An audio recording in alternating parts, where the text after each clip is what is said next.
right, here we go. It is 6 o'clock at the MJ Morning Show. People are already clamoring. I see the phones ringing already. Folks, do not call yet. It's not even, well, it is 6 o'clock now. I mean, it's just barely 6 o'clock. It's what, 6 o'clock and 20 seconds. Folks are already calling. I see the lines ringing. People are already calling for the laptops. For laptop tag here on the MJ Morning Show. Don't call yet. You will call sometime this hour. Now, yesterday was very successful. Andrew said that phones were among the busiest he's ever seen. You know, the whole giveaway that we did with the Roxanne, can you make any more noise? What are you? Of course I can. Are you packing luggage over there? I mean, what are you make more noise? No, seriously. No, you're just in the corner. Just the last 2 minutes. I mean, you're over there. I don't know what are you doing over there? I'm doing my little setup like I normally do, and I had to find my computer plugs. All right. Well, okay.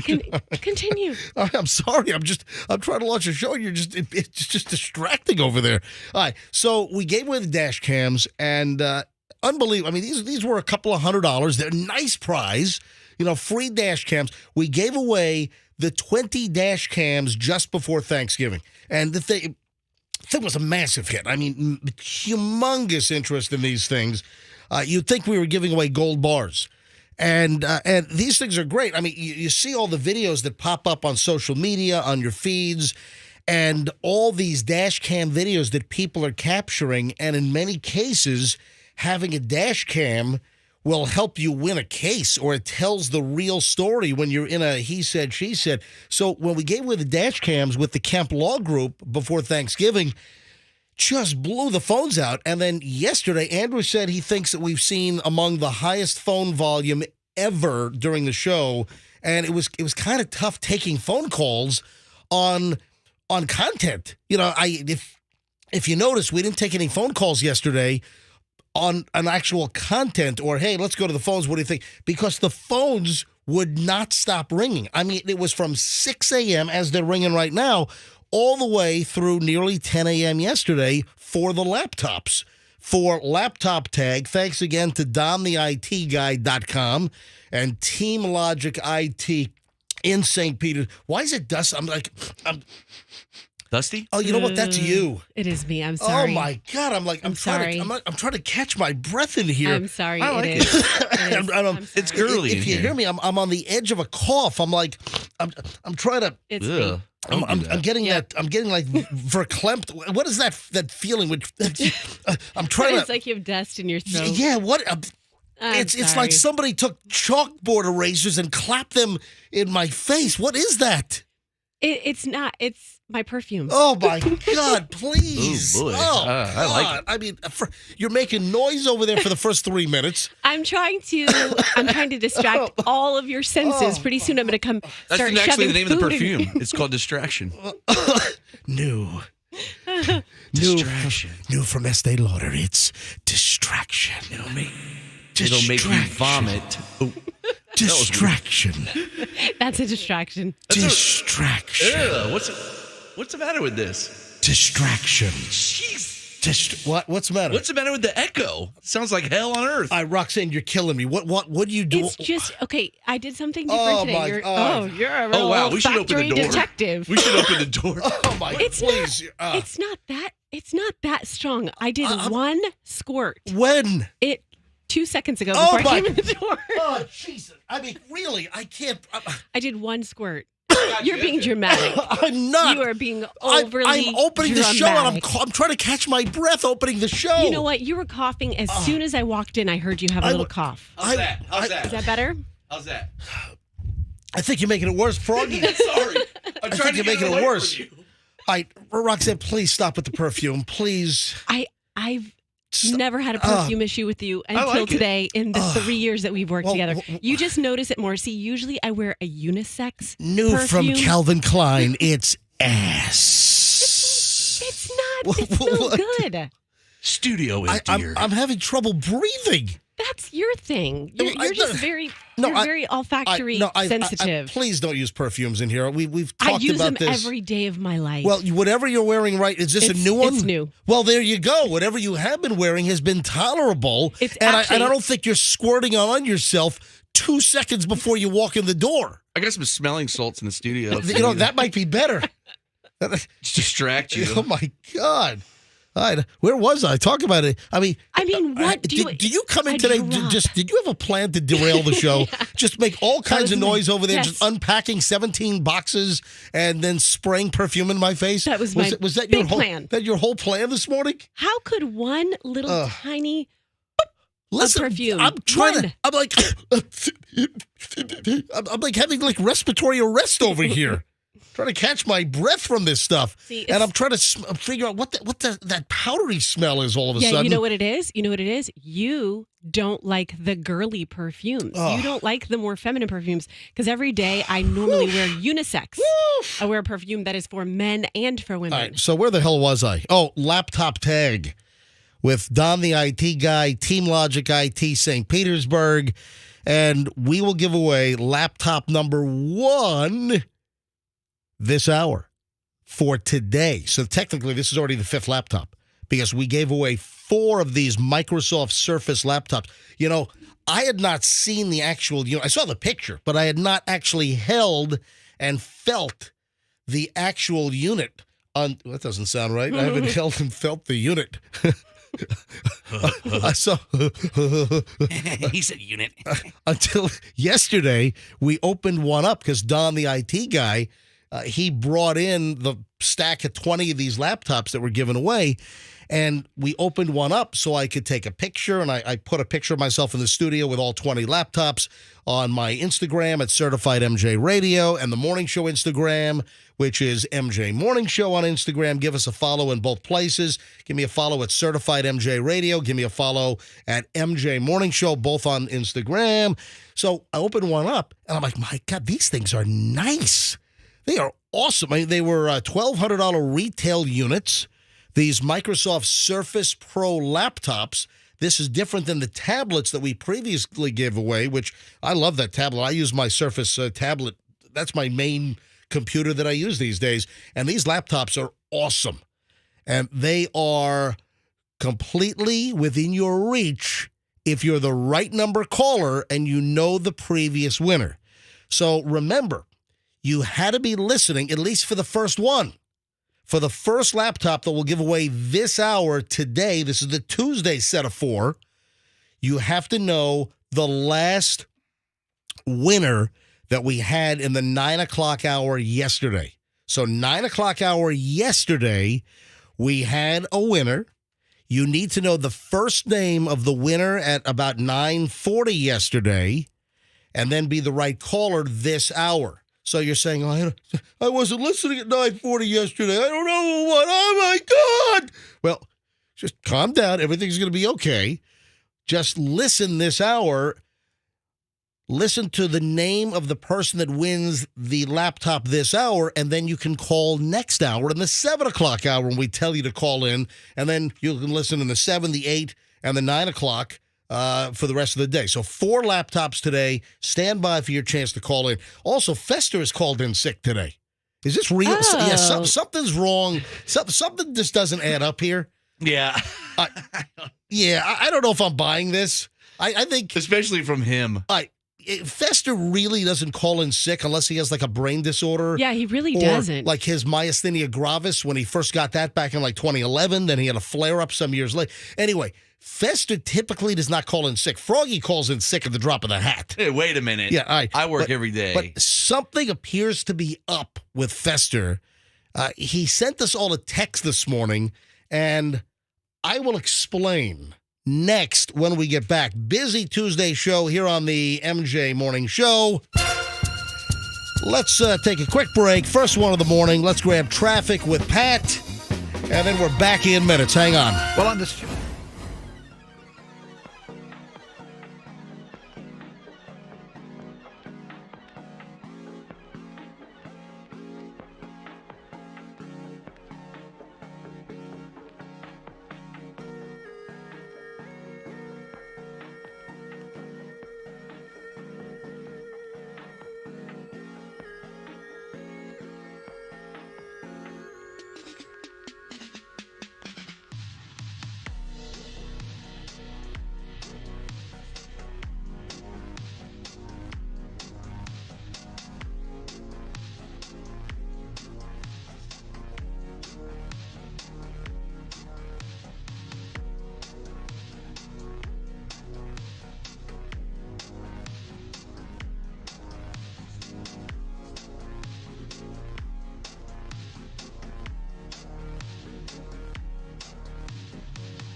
Morning Show on Q105, Little Depeche Mode, 621, MJ, Froggy, Roxanne today, no Fester.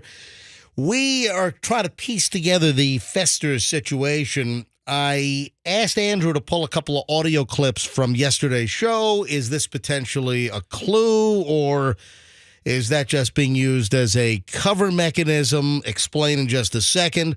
Also, if you're just tuning in, we'll give away the first laptop this hour in a few minutes. Just keep listening. I'll tell you when to call in, what number caller to be, and if you know the winner of yesterday's 9 a.m. laptop's first name, you win the 6 a.m. laptop. Now, if you don't know who won yesterday in the 9 o'clock hour, see, the way this works is you got to listen to us all week long, every hour, every day this week. If you want the best shot at winning a laptop with Laptop Tag, thanks to Team Logic IT in St. Petersburg for your business IT needs. So it's called Laptop Tag for a reason. You have to know the previous winner's first name. That's it. And be the right number caller. So if you were listening in the 9 o'clock hour yesterday, you heard who won. You got the first name in your head. I'll tell you what to call in. Just repeat that name and boom, you're the next winner. And then next hour, you have to know this hour's winner. So if you're listening now and you don't know who won yesterday in the 9, hey, you're not out of luck. Hey, you still have got 3 more chances to win later today in the 7, 8, and 9 o'clock hours, and you listen to see who wins. So then you know the first name of the next winner. It's as easy as that. So if you want to know how it works, just keep listening, and you'll hear the whole thing play out live in just a few seconds here. So we'll get into the Fester situation in a second. I don't want this to get too far away. Roxanne, what were you saying? I have expensive taste in perfume because I'm wheezing and hacking because you squirted something on yourself 2 seconds before walking into the room? Yes, I put it on in my car, but I'll have you know I put my other perfume on in my car that you've smelled before and you've never said anything about. Well, because it's not as strong. It's not as powerful. It doesn't consume the room. Ooh, consume the room. Consume the room. Perfume. Yeah, consume the room perfume. Oh, that's a good brand name right there. It is. But whatever you put on this morning, you've never worn that before, right? No, I have not. So, look, you walk in with that thing, and it put me into respiratory arrest. Actually, I did wear it yesterday. Now that I thought about it, I did wear it yesterday. Well, then you did apply. See, again, I'm getting that choked up feeling here as I'm speaking. It's still, oh God, it's still. You're so dramatic. Okay, I'm not. It's you really true. Are. I'm not. MJ, Yeah. I was home quite a bit last week with my children who love to whine and complain. And you know what I tell them? Go to your room. Go to your room. Oh, it's my fault Yes. that I can't breathe because you put some new perfume Stop on. whining. Stop All right, whining. so what were you saying about the prices of your perfume? Yes. So Tom Ford, which is what I've worn for 3 years, and you've never had an issue. Tom Ford's a douche. Tom Ford. Well, he makes a heck of a perfume. You know And what? a car. My wife likes Tom Ford. I love him. Yeah, my wife, I don't know. I know that I've heard the name Tom Ford. He's a designer. Wasn't he with one company and then he left and then went somewhere else or something? Anyway, I know my wife is a Tom Ford fan because I've heard her mention Tom Ford, so I really don't think he's a douche. But yeah. well, he's a douche for this. What perfume No, are you wearing? you like the Tom Ford. The Tom Ford I is what I wear every day. I don't like perfumes. She doesn't like scents. I don't like scents. I make a lot of sense, but I don't like scents.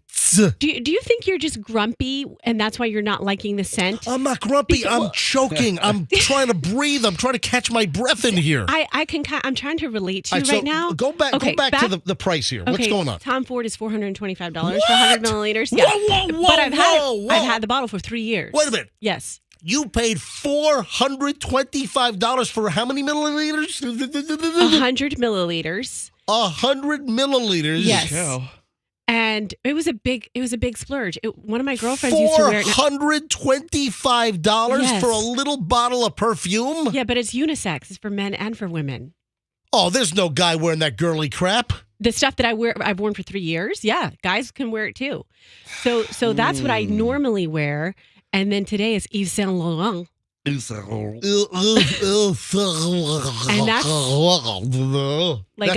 YSL. YSL is Yeah. and it's like $150 for Didn't 100 milliliters. Didn't they change the name?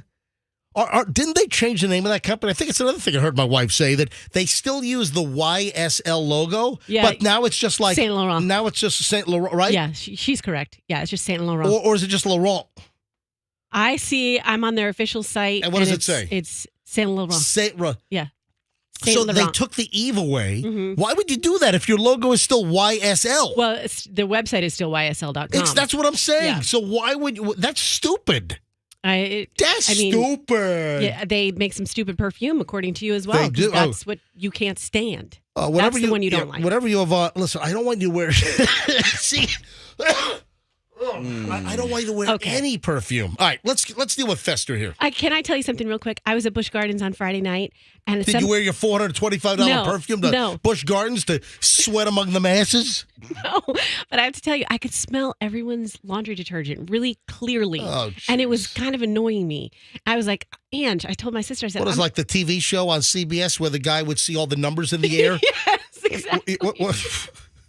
What show is that? You know what I'm talking about? Yes,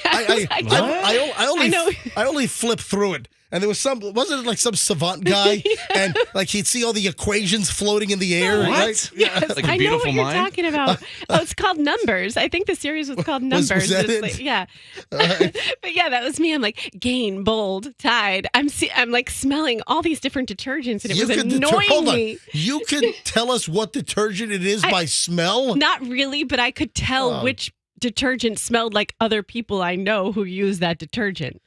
And it was just, I was like, God, I'm so annoyed. I can smell everyone's detergent. All right, the Fester situation, and we're trying to put this together. At least I am. I don't know if you guys are expending any brain energy on this, but we get a text from Fester this morning at 4:45.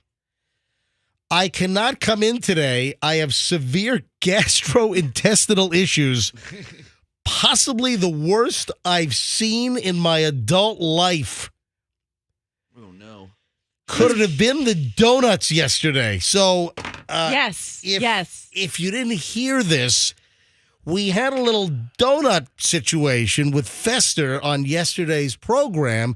Don, the IT guy from Team Logic IT, who brought in all of the Microsoft Surface laptops yesterday, brought in all 20 that were given away, and he brought a couple of dozen Dunkin' Donuts. He brought 2 boxes of Dunkin' Donuts. And then Fester immediately starts eating the donuts. So he had like 3 or so before I even knew it. Yeah. And then what possessed him to take the 6 donuts and push them together? What was the catalyst for that? Do you remember? I talked about the online challenge that I've seen kids do where they get the 12 Krispy Kreme donuts. Oh, and they smash them together. Smash them and have 12 donuts at once. So Fester took 6, right? Yeah, but it's much more difficult with Dunkin' Donuts. They have the frosting and they're bigger. Right. So he took 6 Dunkin' Donuts, compressed them together, and then ate them. Yeah. Ate 6 donuts, and because 6 donuts flattened out to like the size of like a McDonald's quarter pounder. Yeah. Right. And he eats 6 compressed donuts. Let's roll the audio. This is what it sounded like from yesterday's program. So Don, the IT guy, not only brought in the 20 Microsoft Surface laptops we're giving away, but he also brought in 24 donuts from Dunkin' Donuts. Lester, you got to do have you seen the kids do the challenge where they press all the donuts together and see how many they can eat? See if you can do that with the chocolate ones. Can you eat 4 of them at once? Press it down like a sandwich. Okay, so the challenge. Have you seen this, MJ? Have you seen this challenge? It was with Krispy Kreme donuts. I won't kid you, but a kid took a dozen Krispy Kremes, Right. and he here, hold Andrew, this, Froggy. you got MJTV on Fester? boy. Oh, yeah, you do with all those. He took a dozen Krispy Kremes. Andrew, you there? He took a dozen Krispy Kremes and he smashed them together. Okay, don't do all of them because I want some. He took 4. Wait, I'll do 6. I don't care. Do 6. There's a whole dozen over here. Oh, my God. If there's 6, I'll do it. Fester's No. putting... Whoa. Squish them together. Fester's Watch taking this. 6 donuts. You ready? 6 donuts on top of each other. Fester's going to compress them. Okay. It's like Now look, I made like them an the size accordion. essentially one hamburger. It's like a Slinky. It's Now like a the size Slinky. of a Big Mac.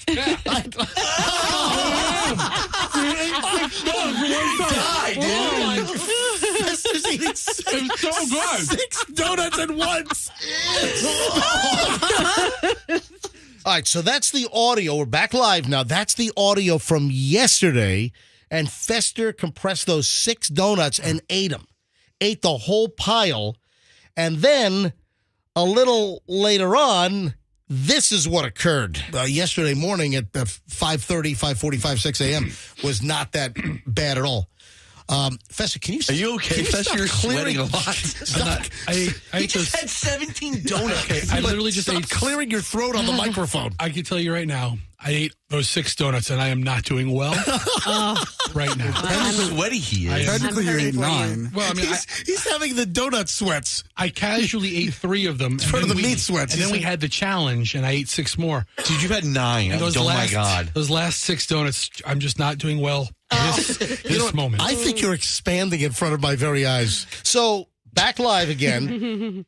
That was Fester starting to deteriorate after eating all those donuts, and now he's called in sick today, saying he's had horrific gastrointestinal problems, worst ever in his adult life, and he's not here. Now, am I buying this, or is there something else at play, and he used that coincidentally as a cover to not be here today?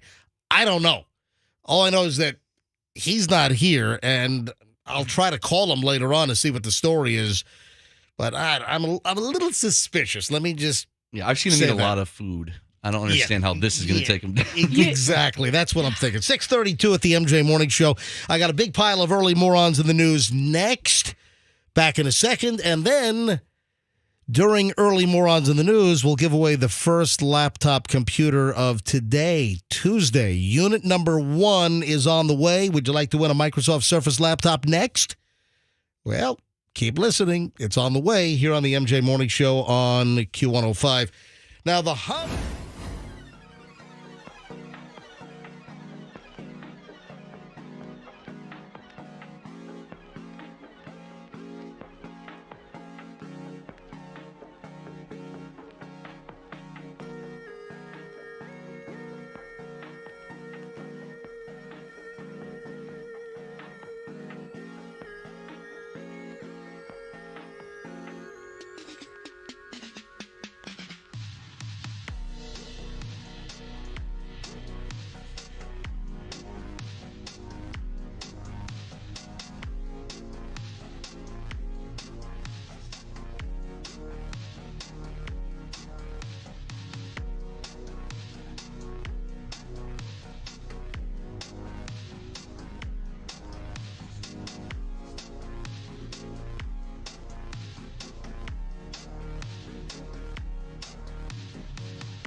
Just going to mix it up. Just some weird, crazy number. Caller 52 right now.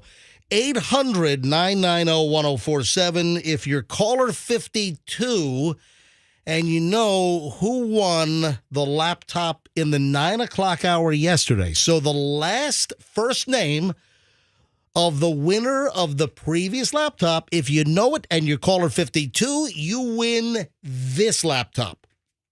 And if you're saying, man, I don't know, and I want a laptop, but I don't. Well, listen and find out who wins this laptop. Know the first name for next hour. And then know next hour's winner for the 8 o'clock.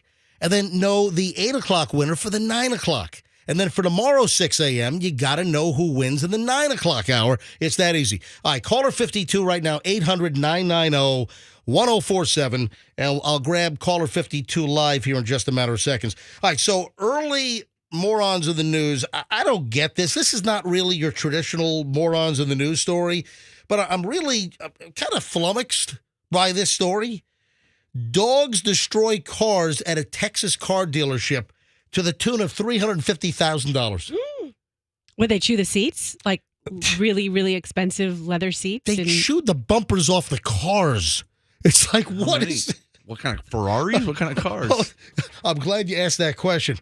The 2 dogs were seen on surveillance video ripping up vehicles in a Texas auto dealership's parking lot, causing hundreds of thousands of dollars in damage.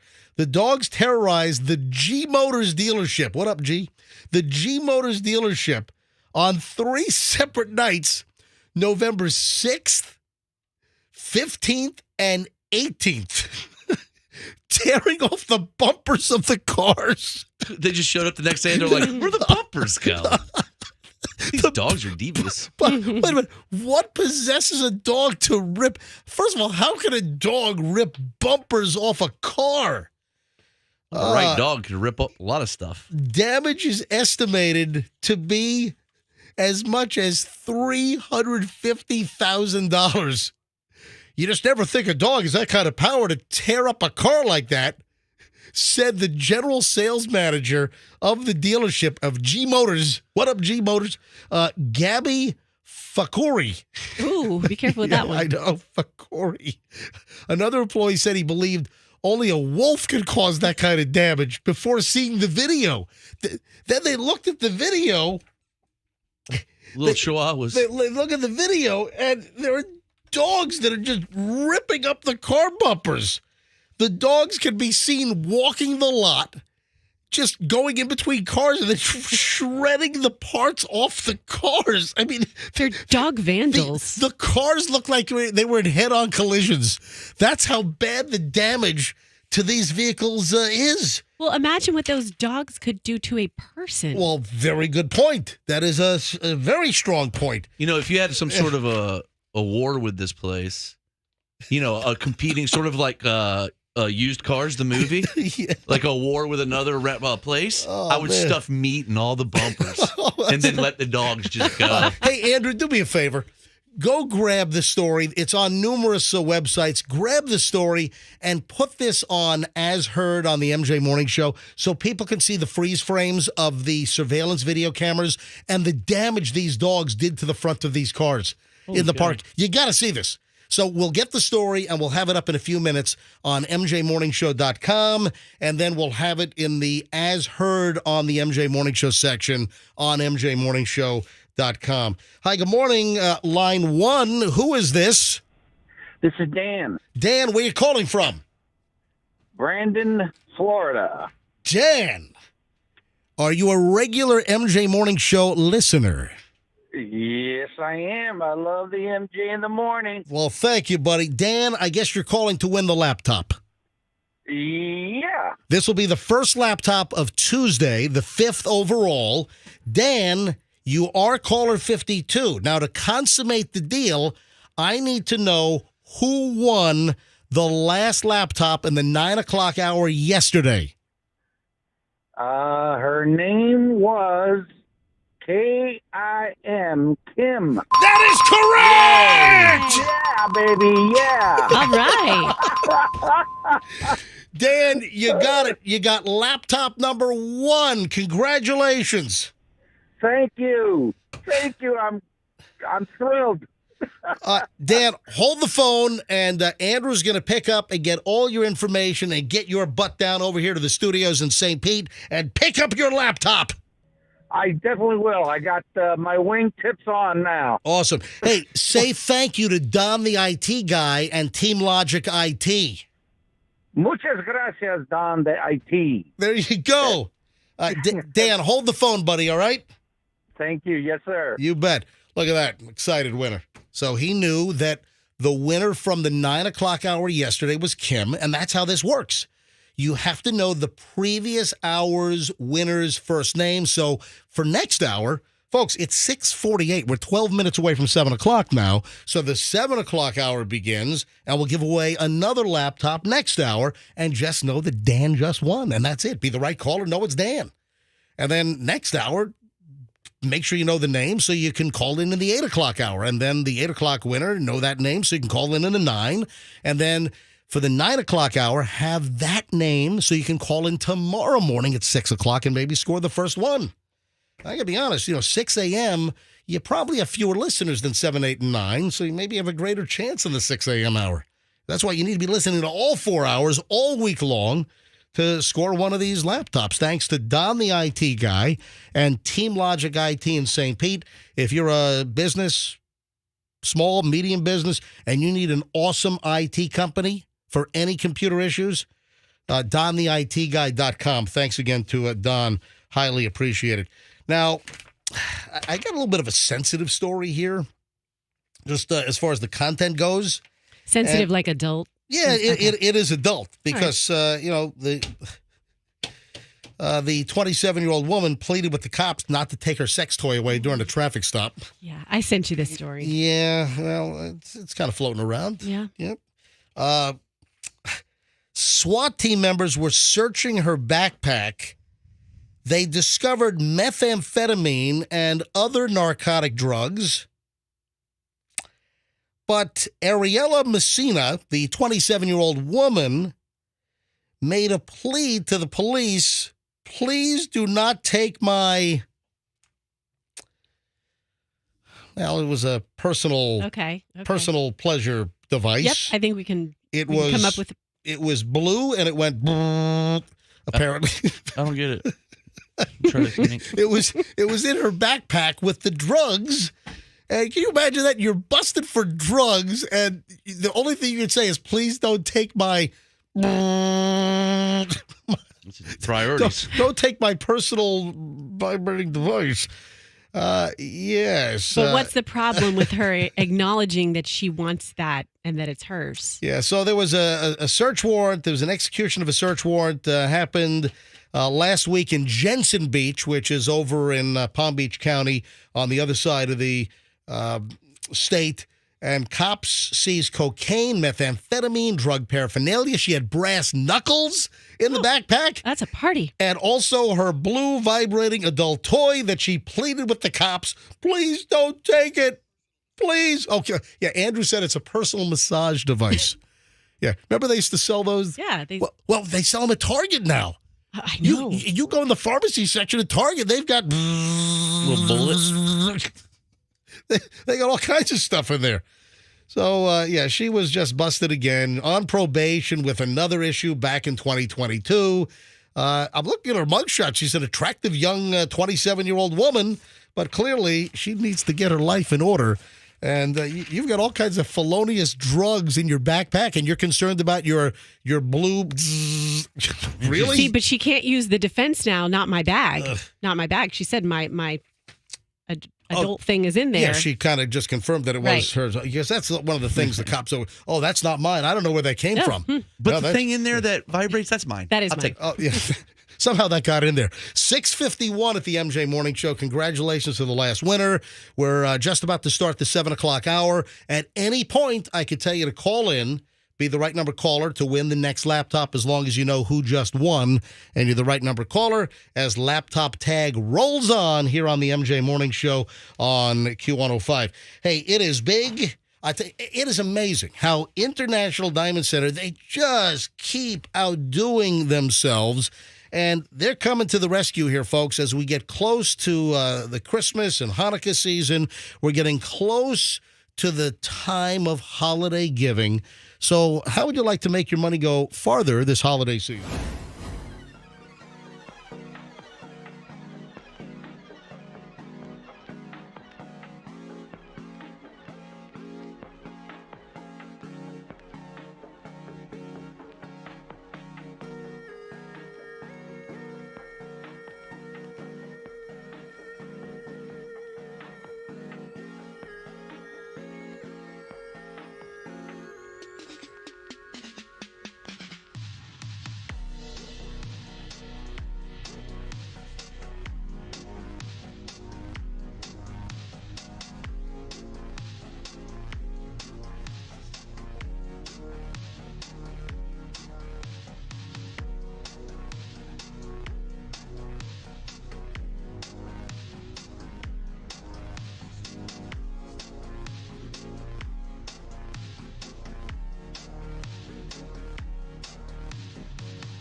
up on 7:03, so we're in the 7 o'clock hour, folks, meaning we'll give away the next laptop with Laptop Tag. Thanks to Team Logic IT St. Pete, we're giving away 20 of these Microsoft Surface laptops. These are $1,200 value laptops, and they are premium. These things are nice. And you could be the next winner this hour here in the 7 o'clock hour. We'll try Fester. I don't know if I'm going to call Fester in this segment or whether we'll call Fester in the long segment, because as you know, we start an hour and 20 minutes at least of nonstop MJ morning show. Every morning, about 7:23, 7:25, we go for an hour and 20 minutes nonstop MJ. Every single day, like clockwork. Why don't you let Fester rest if he's not feeling well? Well, because I'm trying to get to the bottom of, I got a suspicion. I've seen Fester eat like a vacuum cleaner. I've seen him eat whole pizzas by himself, and he was fine. You know those parking lot street cleaners that they use late at night to clean up parking lots? The suction. Yeah. No, it's not sudsy. They're suction devices. They're like street cleaners. And, the city has street cleaners that they, take around neighborhoods and everything. But there are private companies that have like little smaller versions of street cleaners, and they go through parking lots and they just suck up all the trash, like in a Publix parking lot, in a Target parking lot, Walmart. And they employ these companies to like clean their parking lots. And it usually happens late at night after the stores close. But the point is, those things inhale and suck in everything in the parking lot. And I've seen Fester do that for the entire time I've known him. At a buffet, he acts just like one of those things. He just sucks up the whole table. Oh, absolutely. And Fester ate 9 donuts during yesterday's show, where he compressed 6 and then ate 6 donuts at once. And it was like the size of a cheeseburger. And then he sends a message early this morning that he has gastrointestinal issues. And I'm just saying, it's not like Fester. That's way out of character. So my immediate assumption is that there's something else at play on why Fester called in sick today. And you want me to, leave him alone? I want to call him up and see how he's doing and see if I can get to the bottom of it. Well, I think there is something else at play. I don't think he looked like he felt well even before that stunt yesterday. I sit right next to him, and he was fine. He was good on air, but he seemed like a little bit tired or something. So maybe that put him over the edge. I don't think he was stuffing that his good face. Well, I am going to call him. Yeah. Probably in the next segment, maybe early in the next segment. Let the guy rest. It's a sick day. Hold on. Are you in cahoots with him? Why are you trying to thwart me from calling him? Interesting. And trying to get... Yeah, it is, isn't it, Something Froggy? stinks in suburbia. Yeah, and it's not just your lousy perfume that got me choking early this morning. Which I'm going to wear again tomorrow, by the way, I decided. Yes. So this whole Gail Lewis thing, it's getting bigger and bigger, and more people are sending me these memes. So if you don't know who Gail Lewis is, she's like the latest instant internet star. Like, Froggy, what are some of the big, over the years, what are some of the unlikely internet stars? A story, a video pops up, and then suddenly these people are like internet famous for like, I don't know, like a month. I mean, the people like the one lady who saw the fire, and then she was like, "Oh boy, there's a fire!" Yeah, stuff like that. Hide your kids, hide your wife. Yeah. The Chewbacca mask. The Chewbacca mask. That was a good one. The little kid years ago. I like turtles. That little kid. You know what it is. Yeah, It's exactly. a viral deal. This is Gail Lewis. Gail Lewis worked at a Walmart. And I got a local big box mystery that I want to present. Somebody sent me an email regarding Big Lots. And I don't know if it's true. I meant to call yesterday and I forgot. And when I realized that I needed to call, it was 9:02 last night. So I tried to call Big Lots. Sorry, we're now closed, but we'll be open at 8 a.m. to whatever it was. So I've got a little Big Lots mystery I want to get to in a second. But first, Gail Lewis. Attention Walmart, this is Gail Lewis, 10-year associate, Morris, Illinois, 844, signing out. Good night. So today was an end of an era for me. What you just saw was me signing out for the last time at my Walmart that I have worked at for 10 years. It's a happy sad because I'm going to be going to a better job. Yep. And those people became like family. I've been through a lot with them. They watched my back. I watched theirs. They helped me out. I helped them out. We even went through a pandemic together. Yep. It just hurts, but it's a happy sad. because where I'm going to be better off where I'm at. And that's all. So Gail Lewis went on to get a better job, but we don't know what that job is. She did an interview with NBC Chicago, but she did not reveal where she went to, but she did start the new job. Yeah, she spoke with NBC Chicago, said she already started the new job, loves the work. However, she denied to disclose her new employer due to the amount of attention that she's getting with the video. 32 million views so far for Gail Lewis. Attention, Walmart. This is Gail Lewis. Go, Attention, Gail. MJ Morning Show. This is Gail Lewis. MJ, you know a lot about the police. When they retire, don't they do a final radio thing? Oh, yeah. So that's what she's basically doing Yes. at Walmart. Yeah, when a police officer retires after a long career, there's typically like a radio call where the dispatch will announce that officer, unit number, whatever, Signing off for the last time. And then She does it at Walmart. Yeah. Or then the officer, I think, gets on the The radio. officer gets on and says, Yeah. blah, blah, blah. Yep. signing off. And then the dispatcher acknowledge. I've seen those videos. Yeah, they're cool. Yeah, of a 25, 30-year police officer. Right, veteran, yeah. Just retiring, and they do the same thing. I think with fire departments, Yeah. public service. But this goes viral. But I know. but that's what it's like. You're right. It's like the police officer retiring over the radio. This is Gail Lewis, Walmart 844. Is that the store number? Is it like store number 844? Yeah, she's giving out her badge number. It's like, what are you It's doing? store number 844. I think the other thing that makes it so comical is that heavy Midwestern Illinois accent. They've always had my back. My back. Sad, I'm happy. Yeah, sad. It's a happy sad. Good for her. Yeah, it's a very good observation. She'll make more Roxanne. money from that YouTube video than she did at Walmart. I don't know if she's making any money from this thing, but over 30 million views and all the comments and all the memes. People are taking pictures of Gail Lewis, and there are all kinds of memes popping up. Good for Gail. Yeah, so Gail Lewis, ladies and gentlemen, what a lovely, lovely woman. All right, so that's Walmart in Illinois and Gail Lewis. I want to go to Big Lots in South Tampa. You literally want to go, or you've got a story? Well, I've got a story. Okay. And this person claims that they fact-checked it. They're claiming that Big Lots in South Tampa is closing. Is that true? Again, I don't, and I tried to call last night, and I called 2 minutes too late. I don't know if they'd pick up the phone at 8:59, but I meant to call, and I got delayed.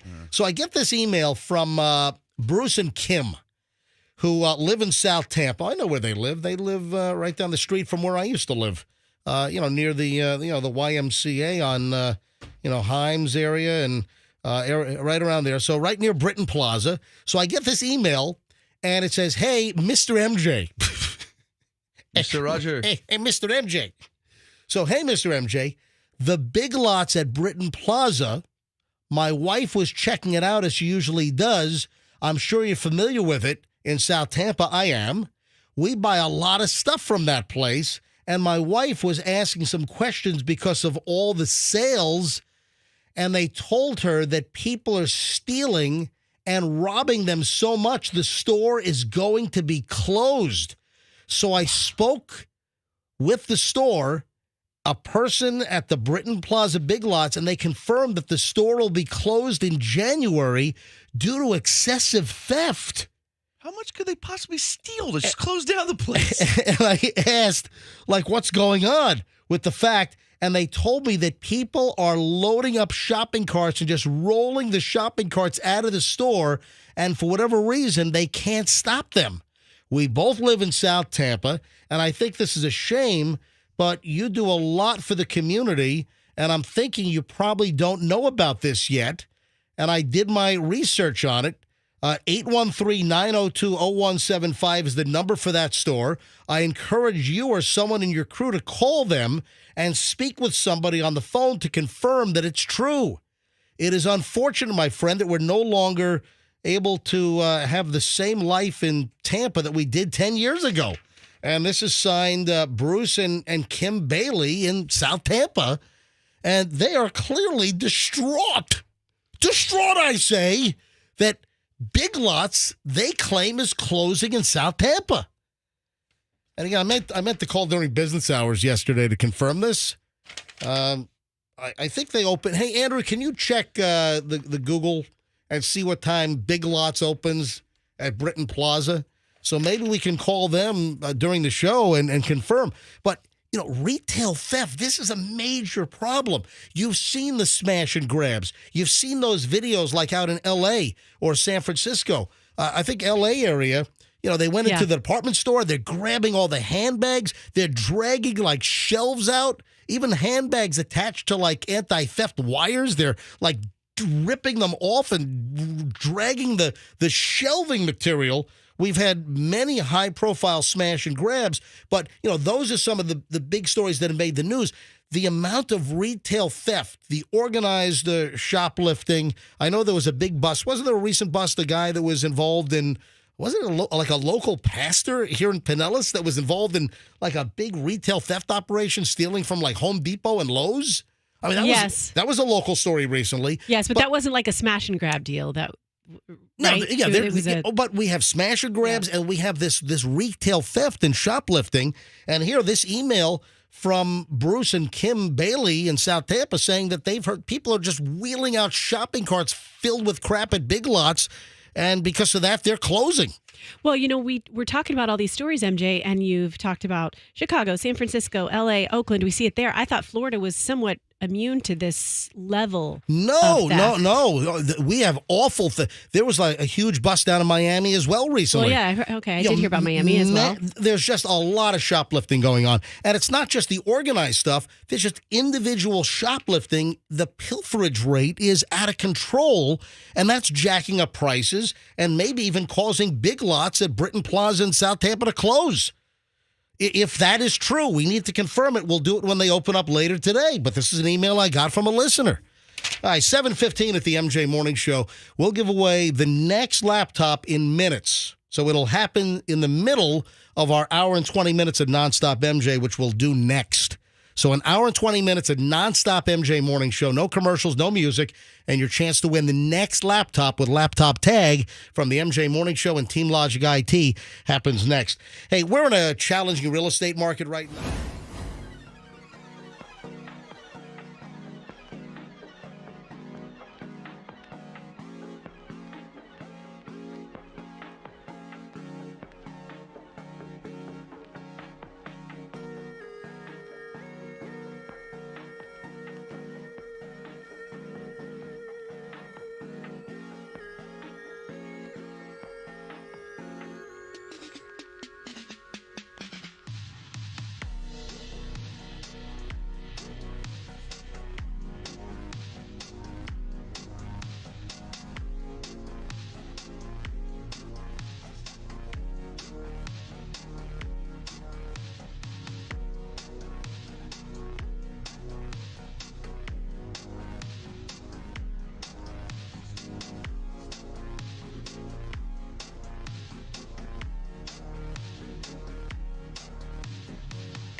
Right now, we start an hour and 20 minutes at least. It's always more. It's never less. It's always more than an hour and 20 minutes of nonstop. MJ starts right now. No commercials, no music for the next hour and 20 minutes plus. here on the MJ broadcast. The festive situation, deal with that in a second. First, though, Froggy, let me address Happy Holidays with you. I am telling you, I'm getting a lot of interest, and a lot of people are saying they need this, and they need this now. Yeah. And I'm a little concerned because you made a big splash. I hooked you guys up with Magic Mark, our parody guy, and he has a full-blown recording studio up in Newport Richey, and he is willing to record and produce the Happy album, Holidays. the Happy Holidays for Hal Herman. And folks, if you missed Hal Herman and the demo track, All right. Happy Holidays. of course, Hal Herman here, folks. Yeah, you're rocking around Christmas tree at the Christmas party hop. Yeah, mistletoe hung where you can see every couple tries to stop. Yeah, rocking around Christmas tree, let the Christmas spirit ring. Later we'll have some pumpkin pie and we'll do some caroling. Yes, Froggy. Yep. Yeah. Yes. I was going to tell you off the air. What? Tell me what off the air? Well, yesterday, Yep. Hal. You were trying to get my attention during during the little sample there. That was just a sample track. That's not like a completed track. No. That was just like a demo because Hal Herman, Froggy, wants to do a whole CD, a whole collection of holiday favorites and call it Happy Hal-O-Days for Hal Herman. Of course, from Hal Herman Headlines, which, by the way, we need one of those this week. Yes, it's coming. All right, so what's the deal? What are we going to tell me?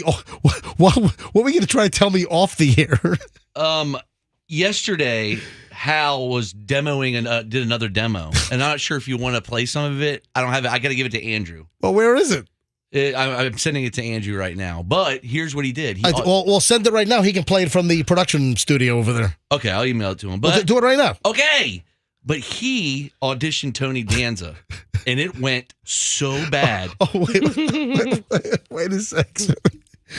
You're claiming that Hal Herman was going to do a duet with Tony Danza now? Yeah, and it's... I don't know if you want to play the whole thing or a piece of it. It's 4 minutes long. I'm not going to play 4 minutes. You should. You should. Wait a minute. Did you just forward it to Andrew? Yeah, just for Andrew. I'm just forwarding it to you. It's subjected to Tony Danza. And they sang... All right, Andrew, I put your mic up in the producer's production studio, which is across the glass from us. Andrew, turn your mic on. Do you have Froggy's email? No. Okay, I just sent it to you literally a minute ago. Well, it just came in. Just came in. Oh, you got it. Okay. Do me a favor. Open up the file and get ready to play it from in there. I don't want to take time to load it into the computer. You just play it hot. Play it hot and live. Oh, no. All right. Wait a minute. Yes. Okay, I don't think there's curses in. Okay. What do you mean? It didn't go good. It didn't go well. It did not go good yet. Please use proper grammar for our kids listening to the program, all right? It did not go good. Didn't go well. Andrew, give me a thumbs up when it's loaded and ready to play. Okay, he's got it. All right, so is there any other precursor here? It starts with them with just talking, and then they get into the song, and it. You could fast forward it if you want. It's up to you. This is just a demo. I didn't even plan on playing this. So, all right, go ahead, Andrew. Roll it. Here we go. A demo, Tony. Oh yeah, you're just doing a demo, huh? Yeah, just a demo. See what you sound like and see if you can make the album. Wait, you told me I was on the album already. Wait a minute. Give me the microphone. We gotta share a microphone. Well, yeah. What'd you say? Yeah. I said yeah. Let's do this. I'm ready to sing. They're about to sing. All right, here we go. This one is a classic. I think you'll know what it is. Okay. So this is Christmas. And have you done? Hey, wait, you singing all weird.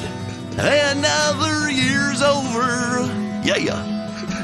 And a new one's begun. Oh, God. Here comes Tony.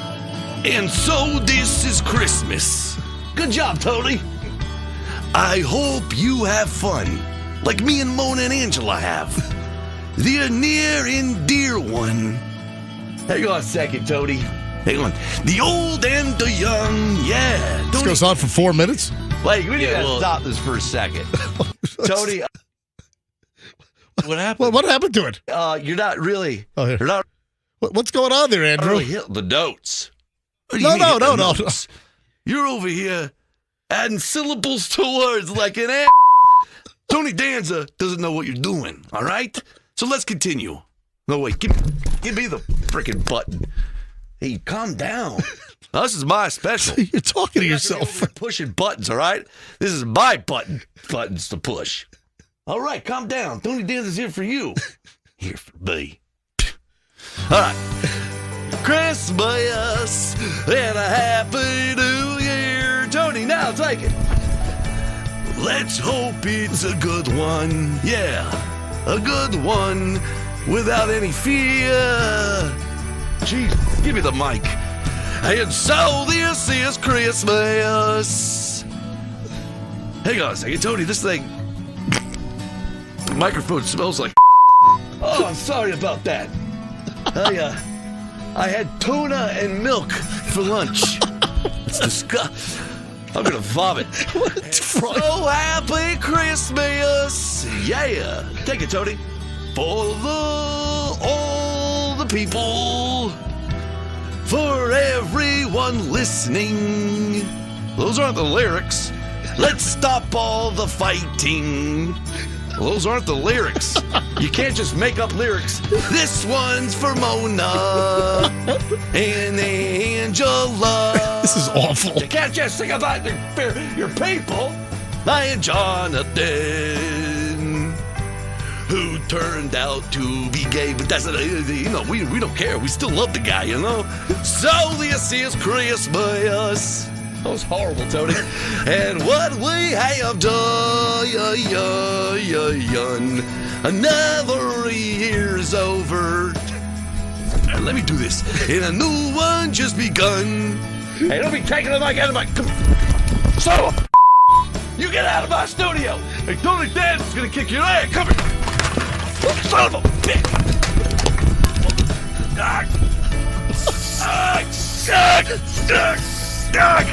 Is someone getting pepper sprayed? I just sprayed Tony Danza in the eye with aerosol spray. I can't see. Angela! That's right, you scream for Angela. Get out of here! Stop this guy. This stinks! That is awful. Kick them out. That is... Tony didn't make it. First of all, I gotta be honest.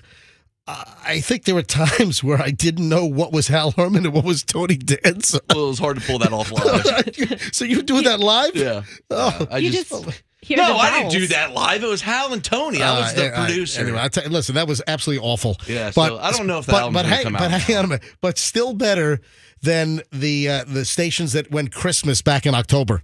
You know, and already playing Christmas music. Still better than that. I think people Oh boy. still want the Hal Herman Happy Holidays. Yeah, I think they do. Yeah, I keep think they Tony Danza out of it. Just Hey. do Fester as Cajun Fester and Hal Herman. I like that idea, but guys, the clock is ticking. You better get this thing done. Okay, I have a question for Froggy. MJ, you don't know anything about this. Andrew, I think you do. Yes. But Am I about to get ambushed here or what? well, I mean, it's not an ambush. It's a question for Hal that I'll refer to Froggy and see if you can find out from Hal.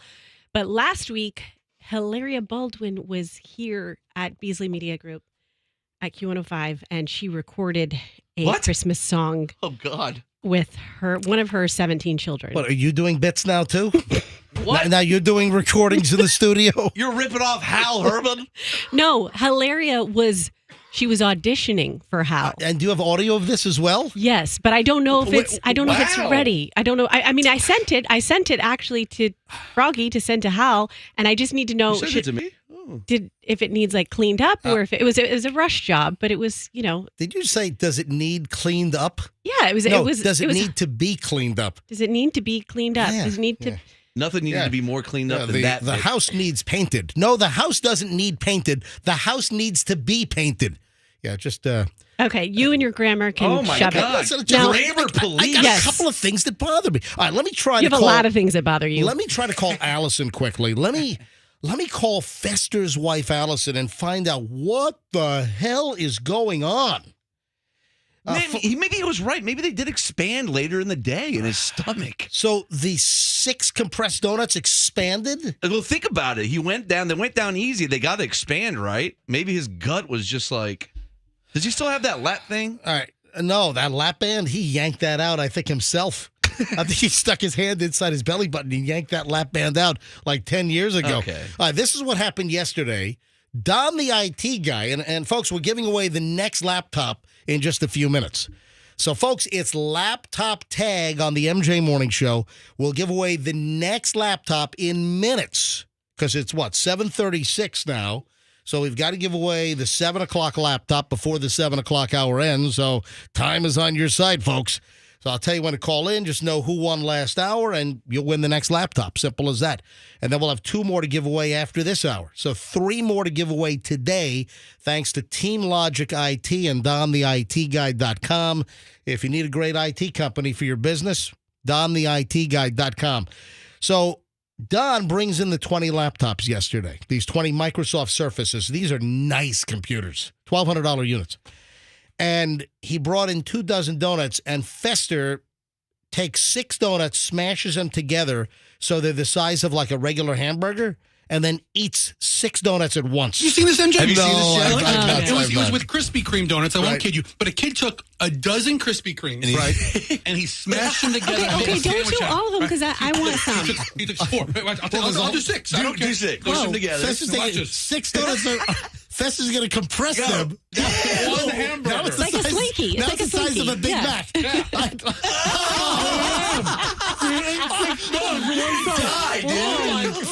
Fester's eating It's so good. 6 donuts at once. Bet you're gonna feel so sick. Well, apparently, a few minutes later, this is audio from yesterday. I can tell you right now, I ate those 6 donuts, and I am not doing well right now. How sweaty he is. Technically, you're hurting eating for you. 9. Well, I mean, He's having the donut sweats. I casually ate 3 of them. It's part of the meat sweats. And then we had the challenge, and I ate 6 more. Dude, you had 9. And Oh my God. Those last 6 donuts, I'm just not doing well. The donuts were compressed, and now they're expanding. And I'm just not doing well in this moment. It's gonna blow. I don't know when that's going to happen. Can I but interest you in a waffle thin after dinner mint? I couldn't possibly. I couldn't All right, possibly. let me get back to Fester's trunk. Hey, don't. All right, that was from yesterday, and Fester had a noticeable change in his condition live on the air, where he kind of just didn't look good. Yeah. You know when you feel like you're going to throw up and you kind of have that gurgliness and you're just trying to keep it down? That's how he was for the remainder of the show.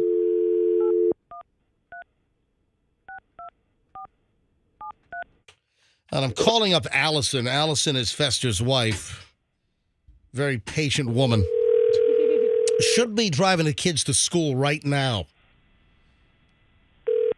Hello. Allison. Hi. Hey, it's MJ, Froggy, Roxanne live. Good morning. All right, so Fester sent us a text this morning. I'm sure you're aware of that, right? I am. He is not doing great. All right, now, I was just a little suspicious because I've never known Fester. I've watched him inhale stuff like a black hole. I'm talking about, I've seen food by the trunk load. I've seen it enter the event horizon and not be able to escape Fester's mouth. All right, so I've seen this guy consume enormous amounts in one sitting over the years. And 6 donuts? Well, actually, he had 9 because he had 3 prior, then compressed the 6. So is this real, or is this like a cover for something else that he's doing today? No, not at all. He was up all night and tossing and turning in bed and getting up and down. And he has been in the bathroom most of the night. Ugh.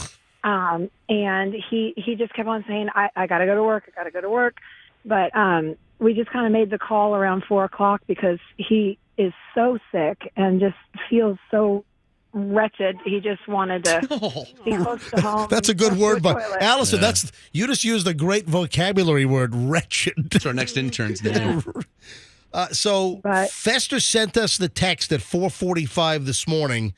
I cannot come in today. I have severe gastrointestinal issues, possibly the worst I've seen in my adult life. Is that true? I can confirm it's not good. He's kind of held up, stuck kind of in one spot, and if he moves, he has to go back to the bathroom. So he's trying to kind of stay in one place and not have anything erupt. Geez, MJ, I have a Allison. Yeah, wretched, interrupt, or erupted, good, right. MJ, I have a good question. descriptive words. Can Yes. one deal like he did yesterday induce diabetes? Like, could he have got diabetes yesterday? But yes, I The think tipping so. point. I think I read that once in the New England Journal of Medicine. Yes. That you could. I need to definitely check on that. I'll call our doctor today. Oh God, he's so screwed. Allison, let me call Fester live and see if he'll pick up. Poor guy. Sure. All right, hold on. Hang on. What's that number to call Fester, Froggy? Oh, 813-310-8444. Yep. Of course. All right. Allison, what conference called? Okay. If he picks up, I don't know. Just He called. was sleeping when I left the house. Hello. Oh, well. Hello, Fester. Yes, Are you okay? I was okay until about 1:30 this morning. Oh, my God. Did they come back up to your throat? Dude, sounds like the donuts re-expanded and they're stuck in your esophagus. I haven't gotten 20 feet away from a bathroom for more than 20 minutes since 1:30.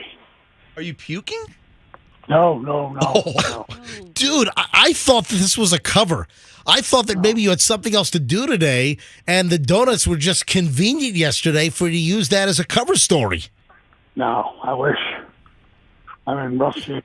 Dude, you sound awful. Do you need to go to the hospital? Yes, I was about to ask that. Froggy asked a very appropriate question. Do you need to go to the hospital? I think I'm severely dehydrated because it's all out of me. Oh, you need to drink water, dude. Yeah, drink some water, some Are you achy? Gatorade. No, I mean, I just feel pretty weak. You know what it's like? It's almost like if you take a foam rubber pillow and you scrunch it down to the size of a softball, and then you jam it in your stomach, and then when you let go, it just goes blop, and it totally expands. I mean, that's probably what's going on, and you probably haven't drunk enough liquid. Do you have a blood sugar machine? Well, I wonder what your blood I don't sugar. have one handy. Dude, you sound Allison. He sounds awful. Yeah, he's not doing up to par. So he is needing to rest and kind of take it easy. What if he dies from I 9 didn't go to work donuts? today. Say it again. Allison didn't know that I didn't go to work because I'm usually gone by the time they get up to start their day. Dude, I'm concerned. I think you need to go to the Allison, have you dropped the kids off yet? I'm just finishing up the kids and going to an orthodontist appointment, and then I'm going to go home and take him to the urgent care, I think. Yeah. Listen, hold on. How are you going to fill out the paper due to 9 donuts? That's a good question. I don't know. I've never... Hi, this is Fester from the MJ Morning Show. He ate 9 donuts. And he's gonna die. 6 which were compressed to the size of a hamburger yesterday. Oh, by the way, it's on Instagram. So if you go, Allison, to explain, if you take him to a 24-hour urgent care, you can bring up at MJ Morning Show on Instagram. And that video was featured on our Instagram for the MJ Morning Show yesterday. You can show it to the doctor at the urgent care. Awesome. I'm sure they will love seeing that. They're going to need some explanation. Allison, how proud was I last night? I made you guys sit down and I fast forwarded and showed you the clip on MJTV. I was so proud. Oh, he was so excited. He was like, I ate 9 donuts. It was amazing. It was great. We had fun. And then not so much when he started waking up and going to the bathroom. Do the kids know that Dad is all laid up right now, or they just think Dad is a superhero donut eater? No. This morning it was like Dominic and I had made the decision kind of that he wasn't able to go to work. And then I didn't know that he didn't go to work. And then the kids, were like, why is he here? And I'm like, well, Daddy's not feeling well. So it kind of... Yeah, this is what happens when you eat 9 donuts in 4 minutes. All right. Yeah. Listen to you kids. Yeah, it's a lesson. Well, all right. Well, listen, Allison Fester. Yes, Rox. I was just going to say, based on your symptoms, Fester, it almost sounds like you've invented a donut cleanse. Oh, No, it's the opposite. No, What do you it's mean leaving his donut body. cleanse? I don't know. The donuts have been leaving. I don't know. All right, Roxanne, I don't want to talk about that. All right. Everything's out. Right? Everything's out. Thank you. Yeah. All right, but so why are you still in this condition then? I mean, He's dehydrated. I have a lot of reserves. I mean, Have you had water? Have you been drinking a lot of water? Yeah, I've been sipping on water all morning, and we have a couple of Gatorades at the house. I've been sipping on them. All Trying right. not to drink too much water, because I don't want to. But it's just like just small sips throughout the day. I think All I'll right. be okay. Hey, Allison, let me let you roll. Go to your orthodontist appointment, then get Fester to urgent care. He doesn't sound. I don't think I've heard Fester like this in a long time. Now, Allison, I'll let you go. Fester, Okay, try and get Allison. Bye. Fester. So here's the deal. Try and get about 15 minutes sleep, and we'll call you back. All right. Okay. Because I guess I opened up a can of worms with the whole Cracker Barrel Thanksgiving story yesterday. Oh, that's no joke, man. All right, so I got to address something that I said yesterday, and hold on, we'll get to that in just a bit. Fester, all right, lie down, get some rest. I'll call you back in 15 minutes. All right, goodbye. Bye. Man, he sounds terrible. He needs to rest Oh man. and be seen. I wonder by what his blood professional. sugar's at. Get 15 minutes of great sleep, and I'll wake you up in a few. All right, so let's give away the laptop right now. Let's give away the second laptop today. It's Laptop Tag from the MJ Morning Show here on Q105. I'll make it easy. We'll go with caller 50. Caller 50 right now. 800-990-1047. 800-990-1047 if you call her 50 and you know who won the laptop last hour. All you need is the first name. Be caller 50 and you'll win this hour's laptop. We'll get your name. And then, folks, you listen next hour. In the 8 o'clock hour, I'll tell you what number caller to be and know this hour's winner's first name, and you could win the laptop next hour. And then in the 9 o'clock hour, know the 8 o'clock winner. And then for tomorrow morning at 6 a.m., know the last winner at 9 o'clock's first name and be the right caller. All right, Andrew is screening calls right now, and we will take the 50th caller live on the air for the second laptop today. Again, sponsored by our good buddy DonTheITGuy.com. Team Logic IT provided all 20 of these laptops, these Microsoft Surface laptops. These are premium. We opened one up on the air yesterday and held it up on MJTV. These laptops are nice. These are like $1,200 units, and they are premium materials. This is a nice unit. I thought I loved my Surface tablet, which I use every day. This laptop is awesome. All right, so looking for caller 50 right now. Andrew will let us know momentarily when caller 50 is available. Hey, little warning here. I meant to do this yesterday. We've talked about this probably 2-3 times over the last year, and it's getting more prevalent. Parents, if you have teen boys, parents, listen carefully. The teen boy nude photo scam story is expanding. What? Yes. Ugh. It's where teen boys online are lured into sending photos to what they think is like an attractive teenage girl or a young woman, and they're getting sucked into extortion deals here. We've had some terrible outcomes. Some teens have actually, offed themselves because of this. Warn your kids. Parents, please warn your teenage boys. Do not take nude photos and send them to what they think is a teenage girl online that's interested in them. It doesn't exist. They're not out there. The online nude photo scam is grabbing thousands of teenage boys and wrecking their whole deal. All right, hold on. Let me grab caller 50 here, and then we'll expand on this. We got the Cracker Barrel problem I got to address in just a bit. I got a pile of stuff. Hold on. Let me just grab caller 50, though.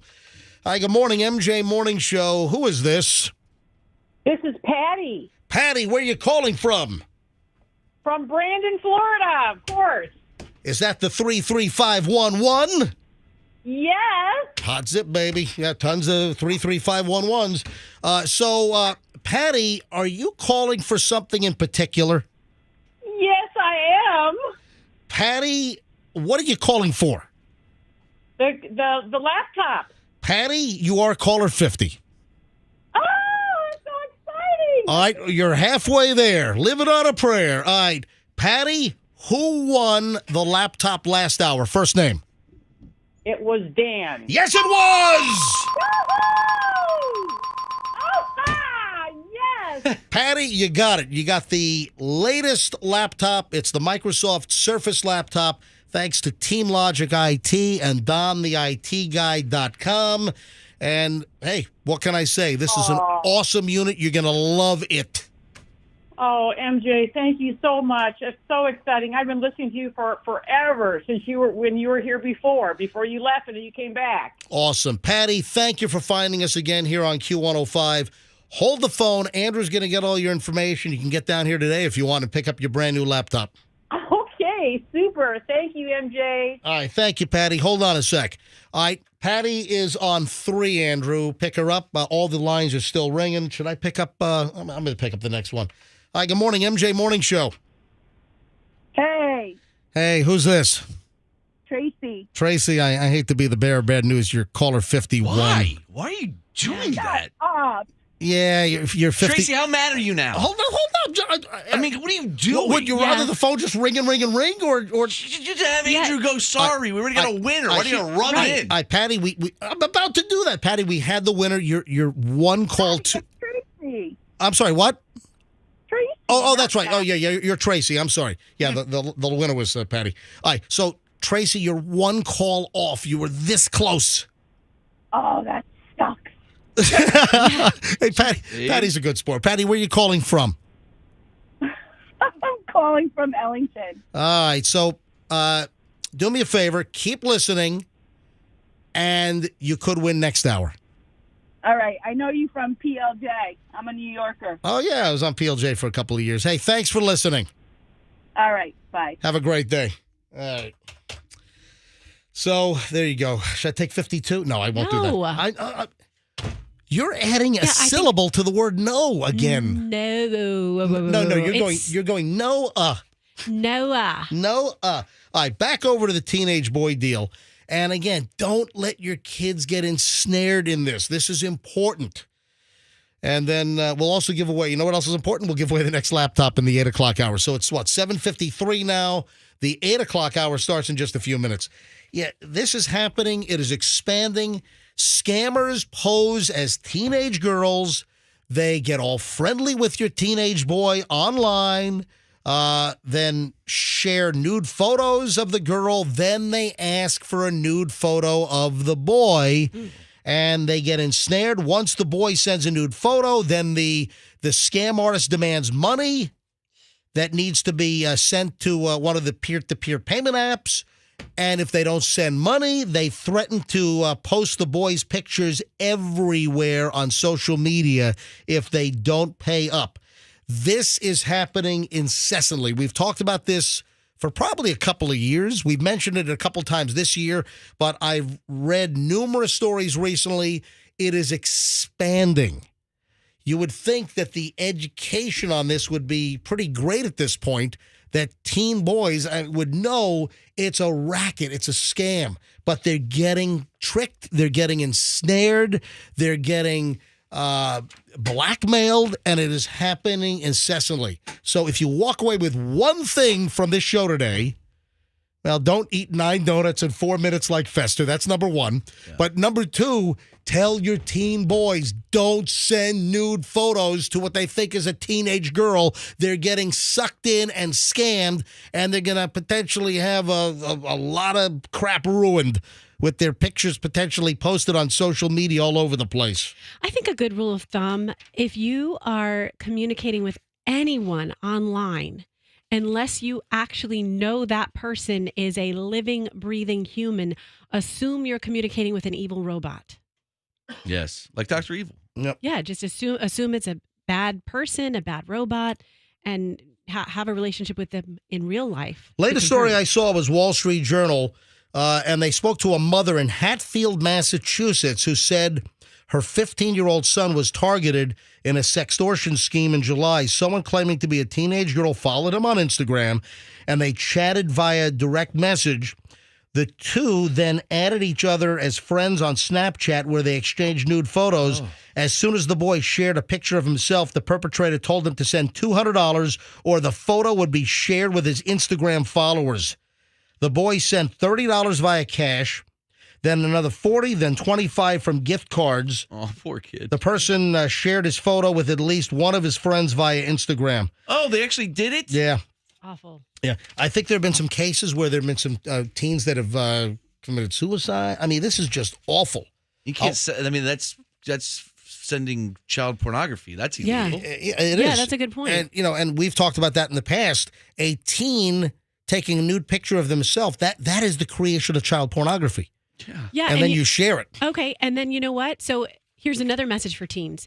If you do make that mistake, don't make that mistake. But if you do, and someone tries to blackmail you, say, no, I'm going to report you for child pornography. Boom. Bow yow. Well, a lot of times they don't care because they're in Belarus.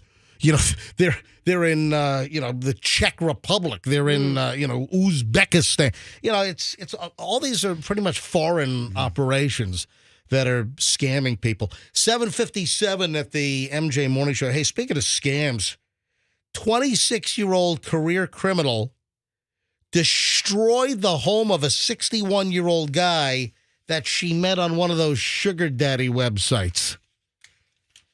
What's going on? You just got a lot of people that are kind of desperate out there, and they think that a 26-year-old woman's going to be interested in a 61-year-old guy. Come on, give me a break. Unless he's like super rich. Well, that's the exception. Or if you're a star. I mean, look at Leonardo DiCaprio. He's 70, and his girlfriend's like 12. I mean, you're exaggerating, but that's what it's going to be like. He's going to be 70, and he's still going to be going for the 26-year-old. Well, Leonardo DiCaprio is what? He's like 49 or 50 now, right? Yeah, he's 49. 49, almost 50. And his latest girlfriend's like 25, half his age. He is Leo. Yeah, yes, he is. Yeah, Texas woman who has a pretty lengthy criminal record was arrested, destroyed the guy's apartment, poured detergent in his eyes when he refused to give her $2,000 after they met on a sugar daddy dating app. Kaylee Renee Medina, 26-year-old career criminal, attacked the 61-year-old man at his home in San Antonio, Texas, after they had a dinner date earlier this month after meeting on a seeking arrangement dating app, a site where young women look to meet with older, wealthier men. You don't know what you're hooking up with, said the Bexar County Sheriff Javier Salazar told reporters. This person is clearly someone who's dangerous. The victim told police nothing unusual happened during dinner, and they continued to text each other, but he did not intend to see her again. She ends up at his apartment, trashes the whole place, destroys it, and pours bleach in or detergent in his eyes? Yeah, that's not the arrangement I'm seeking. What about you? Yes, I'm looking for some Tide liquid to be poured in my eyeballs. I mean, that's my idea of a hot date. Imagine what kind of woman this is. That to think about doing that to anyone is so violent. Roxanne, you got some awful people out there. Dude, I saw a video yesterday of two women acting like they were drunk and stranded on the side of the road, and a guy comes over to help them. And while the other girl's there faking like she's sick, this other girl walks around and sticks him with a needle. What? And the guy passes out, and they rob the guy and just leave. And it was a real video. It was captured on a surveillance camera. I'm like, they look like two normal girls, just young women. And they just drug the guy and robbed him. You just don't know. No. It's a crazy world out there. That's why I'll never help anybody that's acting like they're hurt on the road. Hey, Roxanne, have you gotten any face filler? No.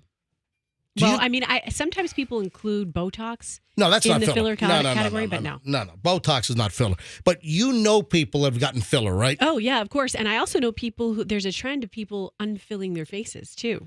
Now, People who've gotten filler and they're like, I don't want it anymore, so I need to take it out. If you get the crow's feet around your eyes or you get like the heavy smile lines, they'll inject like filler at some of these places, right? Yes. And listen, I'm the bulk of these, the overwhelming percentage done by trained plastic surgeons or the techs that work at these plastic surgery offices. Listen, the bulk of these folks are highly trained and these procedures usually go well. But hey, Andrew, did you get the image of this? Is this on MJMorningshow.com? The face filler with the nose? It's up. All right, Andrew put this image up there. You've got to see this. This is a woman, Krista Carson, 52 years old. She says that face filler burned and melted her nose off. And she says that this could happen to anyone because it happened to her. She's from Seattle, and this began, I guess, some years ago, and she just wanted to get rid of some lines on the face. She had gotten Botox injections for a number of years, and she got face filler. A botched face filler shot caused her nose to fall off. And I don't want to dwell on this, but you got to go look at the image. She said things were going well until a couple of years ago, and she's like missing her part of her nose now. It's like, holy crap. Anyway, if you want to see more on the story and see the image, it's on our website. If you go to MJMorningshow.com, it's in the section near the top that says As Heard. Oh, I just looked at the picture. Well, holy. I gotta see it. Are you okay? You going to get the shock over there? Yeah, I was about to say a bad word. Yeah. Yes. Right? Listen, I'm poor thing. Just oh my gosh! make sure that you go to a trained individual. Whoa. I think she did, and she just had a bad reaction, and she's pretty disfigured from this thing. It's terrible. Do you have sepsis? That's what it looks like. Kind of looks like that. Yeah. Look at that, Bless Froggy with the medical diagnosis over here. Well, I think I got it. Yeah. So we have the story and the images are up at MJMorningshow.com. Just click on As Heard on the MJ Morning Show. Roxanne, you would be the one to ask about this. I don't think it's me. I don't think it's Fester, who's not here, but we could call him. I don't think it's Froggy. Is this a real deal? A woman claims that she books a hotel room to wrap Christmas gifts. I love it. I love it. I read this story yesterday, and I was like, is this real? Well, I mean, she says she does it for 2 nights. How many people are you wrapping gifts for? Yeah, really? 2 nights? What, you disappear from your family for 2 nights? 2 nights seems excessive. Hello? And then, so the plan is that you don't want to have anyone potentially see you wrapping gifts. Yes. So you take your gifts off site, you get them out of your house, and you go to a hotel room. So this woman rented a hotel room for 2 freaking nights to wrap gifts in the privacy of a hotel room. But then, what do you do with the gifts? So you're wrapping them. Where do you put the gifts then? You put them back in your car, back in your trunk, or fill up your car and take them home. It's not like but you're right. If she's got 2 nights worth of gift wrapping, that's going to fit in the trunk of your car? Maybe you're right about that. And then how about the fact that tons of moms drive SUVs these days and you don't have a trunk? You got the hatchback area, Well, then I guess you just fill it up like Santa's sleigh. But I think what this woman, the only thing that seemed off, I like you, was like, really, you need 2 nights to do all of that? Maybe she just wants a little getaway and she was trying to make her point with the 2 nights. But I would do that. I read that story and I was like, that's a great idea because you're not disturbed. You can just plow through your wrapping. You don't have the kids coming in and seeing the gifts or anyone seeing gifts that are for them. And you can focus. You can drink a glass of wine or have coffee or both. And then you can turn on, the television that you want to watch. That's what the story says, that books a hotel room for 2 nights, wraps all the gifts, orders takeout food, watches tons of TV, Nobody asks me for anything. Yeah. So you abandon your family. Where do you tell your family and kids you're going? MJ, we've talked about wanting to abandon families. Women have called the show and said that they want to just, not even during the holiday season, just go have a night at a hotel by yourself, read books, lie in the hotel room, and do what you want to do without disturbances from your family. Now, this woman says she does it because it's the holiday season, so she can go there and like it's a stressful time of year, so she can get away from the family during the stressful time of year. Problem for me is I feel like we have stuff planned every single night during the holidays. It's hard to have a whole night at a hotel without the family. Is this real or is this like just, you know what happens you don't know what's real and what's just people trying to create content. And I'm telling you, you get wrapped up in those doom scrolls. You get into those like Instagram. I don't mess with TikTok because it's a Chinese spy operation. They're stealing all your data like Temu. So if you've got TikTok and Temu, you're asking for trouble. Yeah. But you look at like the Instagram videos and man, you can get wrapped up and you could start scrolling and next thing you know, it's 2 hours later. Yeah. And you're watching car crashes, but people are trying too hard these days to create content. Yeah. Everybody's a content creator. Exact. Froggy, you just said it. Everyone thinks they're a content creator these days. Just because everybody can buy a microphone doesn't mean everybody should be on a microphone. Another prolific statement from Froggy this morning on the MJ Morning Show. Thank you. Absolutely. All right, let me deal with this Cracker Barrel situation. Let me get Fester back on the phone. I just think that some people just don't get this show or get me. Yeah, I think it's more get you. I think I'm very misunderstood. You're quirky. I think a lot of people understand what I do, what I say, what I'm about. I mean, I've been doing this for a long time. Some people, it's crazy. Some people take me too seriously. I don't get it. Let me get Fester from his deathbed back on the phone. What's that number again? 813-310-8444. And I was thinking about it. Yep. Think about when you chew a donut. You're chewing the donut, the pieces go down, they won't expand. Those things blew up in his stomach, I'm thinking. Hello. Fester's at home because he ate 9 donuts in 5 minutes yesterday, including 6 that were compressed to the size of a regular cheeseburger. Dude, are you going to be here tomorrow? I mean, I think so. I mean, if honestly, I'm an idiot. If our studio wasn't down such a long hallway, I might have tried to come in today, but I couldn't risk it. Would you like to introduce the Cracker Barrel situation that I find myself in? Yes. Go ahead. So, yesterday, our first show back from Thanksgiving break, I tell MJ that I went to a very fancy restaurant. Dude, it sounds like you've been intubated for 2 weeks. Yeah. Why don't we tell this part of the story so Fester doesn't have to run out of breath talking about this? Fester went to Cracker Barrel for Thanksgiving. All right, okay? so, Fester, what would you like to add to that? So, a lot of people are listening to the radio show this week, particularly outside of their normal listening habits because of the laptop tag. Yes. So, if I step out of my car. And by the way, it's 8:09, so we're in the 8 o'clock hour. We'll give away the 8 a.m. laptop sometime this hour. Keep listening. I'll tell you what number to be. If you're the right caller and you know who just won the laptop last hour, just the first name, you'll win the next laptop this hour. And then listen this hour for the first name's winner, and then you can call next hour.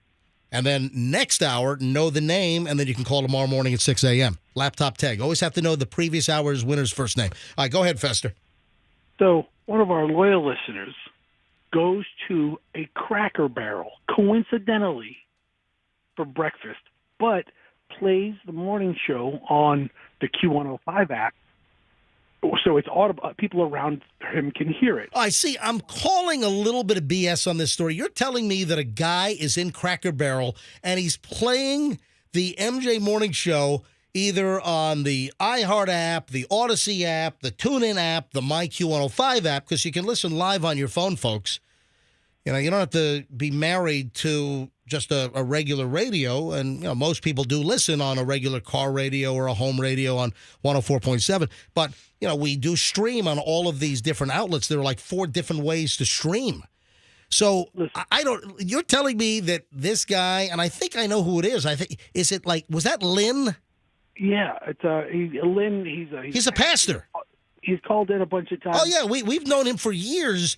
But you're telling me he was playing us so loud in Cracker Barrel that other people could hear it? Maybe not the whole section, but at least the waitresses coming up to his table can hear what he's playing on his phone. And the waitresses might have been interacting with him, joking about what we're talking about. And then out of the blue, while the waitress is coming by, filling up his sweet tea, we start talking about Cracker Barrel, and you start talking about how it's like a microwave meal. No. Hold, no. The circumstances are astronomical with this. No. Listen, here's what happened, folks. Fester revealed on yesterday's program that he had Thanksgiving dinner at Cracker Barrel. I have no problem with Cracker Barrel. I've been to Cracker Barrel probably, half a dozen times in my life, maybe 6 times, 10 times. Listen, on the road a lot with soccer trips with Chloe. The team would meet at Cracker. Listen, I've been to plenty of Cracker Barrels. I like Cracker Barrel. The point I was trying to make, I was taken aback. I don't think of Cracker Barrel for Thanksgiving dinner. And that's what I said. And some people took that I was busting on Cracker Barrel. I'm not busting on Cracker Barrel. I just don't think of Cracker Barrel for Thanksgiving dinner. Now, I did get a text from a buddy of mine, Sergeant Catlin, District 5, Hillsborough County Sheriff's Office, and I guess he was on duty on Thanksgiving. And don't forget about our first responders that are on duty. Cracker Barrel provided Thanksgiving dinner for the platoon at the Hillsborough County Sheriff's Office on Thanksgiving. And I think that's fantastic. That's different. I mean, you're working, they're providing food for you. I think it's wonderful. But as far as Fester, you and your family going to Cracker Barrel for Thanksgiving dinner, that's what was just a little out of the norm is all I was saying. It was fantastic. And all these types of restaurants like Cracker Barrel or Bob Evans or Village Inn, they're all open on Thanksgiving, and they do a pretty good job. I love Village Inn. The waitresses thought you were bashing Cracker Barrel. I was not. I can't believe this guy was listening to the show, and then all of a sudden the waitress comes over. I think your boy ratted us out and he's covering himself. All right, let me read the message that he sent to me on Instagram from Lynn. MJ, not everyone can afford to spend hundreds of dollars for a meal. Very true. Listen, we ate at a friend's house in Brooklyn Thanksgiving dinner. I didn't, yeah, but it was Wagyu beef. It was not. It was turkey. I was eating with friends this morning. Listen to this. I was eating with friends this morning at Cracker Barrel. Either your show, your show was on. Oh, so your show was on. Everyone could hear, so I could try to win the laptop. Then you started making fun of Cracker Barrel, and everyone around me said, "Turn that arrogant guy off." I took a beating for listening. Ruined my sunrise breakfast platter. Wow. I mean, wait a minute. I'm not bashing and berating Cracker Barrel. I like Cracker Barrel. I was just saying that I thought that Fester's family choice to go to Cracker Barrel for Thanksgiving dinner, I thought that was a little odd. That's it. I'm not bashing Cracker Barrel. I like Cracker Barrel. Did you say something like their meat was like I asked, fake meat? No, I asked. I asked the question, was it like a real whole turkey that's sliced, or was it like processed plasticky kind of oval strips, you know? Yeah, like deli meat. Or like a Hungry Man TV dinner, or, that kind of thing. Yeah. So you got to understand, the way you intend to say something and the way people hear it aren't always the same thing. These people take a lot of pride in their job, and here's this guy on the radio saying it's like a plastic TV I dinner. did it. I asked the question whether Cracker Barrel served like real sliced turkey. Again, I even said yesterday, I've been to Cracker Barrel. I like Cracker Barrel. I just didn't think that you would end up at Cracker Barrel for Thanksgiving dinner. That's it. Why are people like? So, I don't think you do judge me every time I say I will go to Village Inn. You're like, Village Inn? I do not. I spent plenty of time we had a Village Inn next to a radio station I worked at in Virginia Beach. What, 30 years ago? Right at Independence Boulevard in Virginia, in Pembroke One office building. We had a Village Inn right next door. Went there all the time. And then we have a Village Inn. We have a Village Inn, near my house on Dale Mabry, right next to Wawa. Yes, Fester. But you remember maybe 2 months ago, you had your accident? Yeah. And you were coming out of Popeyes, and MJ got some, and he likes Popeyes. I think Popeyes is great. Right, but MJ got a couple of low-key jabs. Oh, big night at the Froggy house. Big family night. Eating at a Popeyes. Yeah, that's what families do. All right, so Lynn is all ticked off, I guess, blaring the MJ Morning Show in Cracker Barrel. And again, you guys sitting there with friends and he's just blasting the show? How annoying. I don't dislike Cracker Barrel. I was just very mystified that your mother-in-law took you guys to Cracker Barrel for Thanksgiving dinner. That was it. It was on the Tuesday. She's like, let's go to a restaurant. And I'm like, listen, every place is probably booked by this time. She's, Cracker Barrel doesn't take reservations, do they? I'm like, right. Okay. Then I get an email from Mike McCall. Uh-oh. Mike McCall writes, MJ, I must say, you're a pretentious ass. Good job, Michael. MJ, you're a pretentious ass. Cracker Barrel is good, decent food. You don't need to harangue Fester because that's where they went for Thanksgiving. I never said that Cracker Barrel wasn't good food. I've been to Cracker Barrel numerous times over my lifetime. I had a good time, good meal. I looked at some antique crop sharing plow on the wall. Okay. Those are nice. Did you play a little triangle peg game too? I think Roxanne had the best idea yesterday. We should have our end of the year morning show gathering at the Cracker Barrel. Why not? Anyway, let me finish reading this email from Mike McCall. So he calls Mike McCall. He calls me a pretentious ass. Then he goes on to say, "You've lived a few out of touch decades, my friend." Oh yeah. Not every meal has to involve Japanese rice. That's true. The finest sashimi. All right, first of all, that's funny. Well, how about the fact? Good point, Michael. How about the fact that I am totally satisfied with a nice bowl of Japanese sticky rice? Do you realize? You're just reiterating his point. He said not every meal has to include Listen to me. Japanese sticky rice. Listen to me. A bowl of rice. What do I have? 50 cents in my bowl of rice? My little bowl of rice, Mike McCall, is about $10 cheaper than your combo meal at McDonald's. Yeah, but it's pretentious. What is pretentious? I'm eating a 50-cent bowl of rice. Just the way you and described I'm satisfied.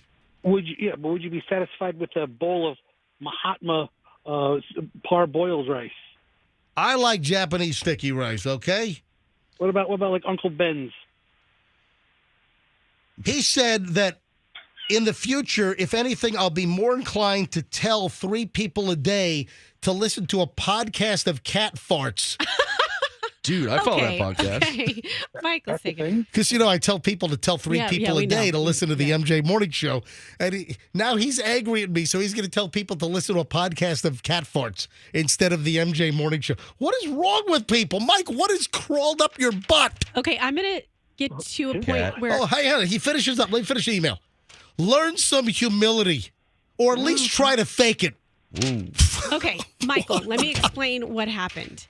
First of all, MJ, I have to say, he's right in that you're so befuddled about him going to Cracker Barrel. Like, why wouldn't someone go to Cracker Barrel for Thanksgiving? That would be a top-tier place that I would think of. They have Thanksgiving-ish food, even when it's not Thanksgiving. And anyone wants to go to Cracker Barrel with me any time of day, I'll go. They have good food. I'm down.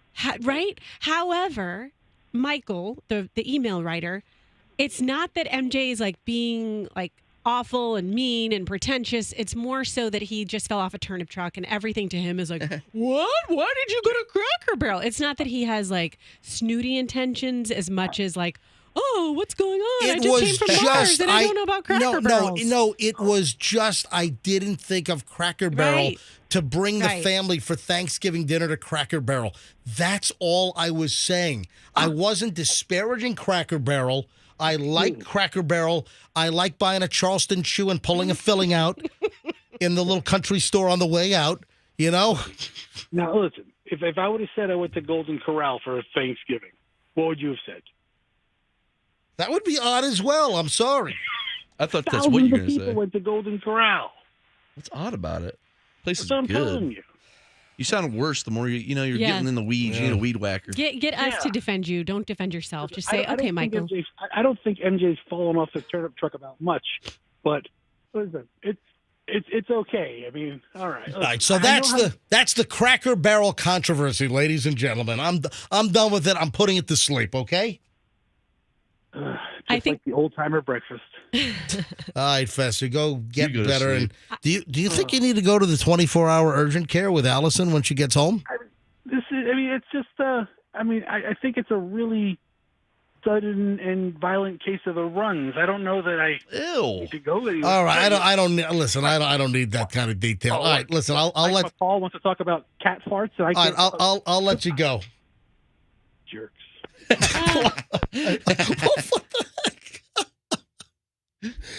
Oy.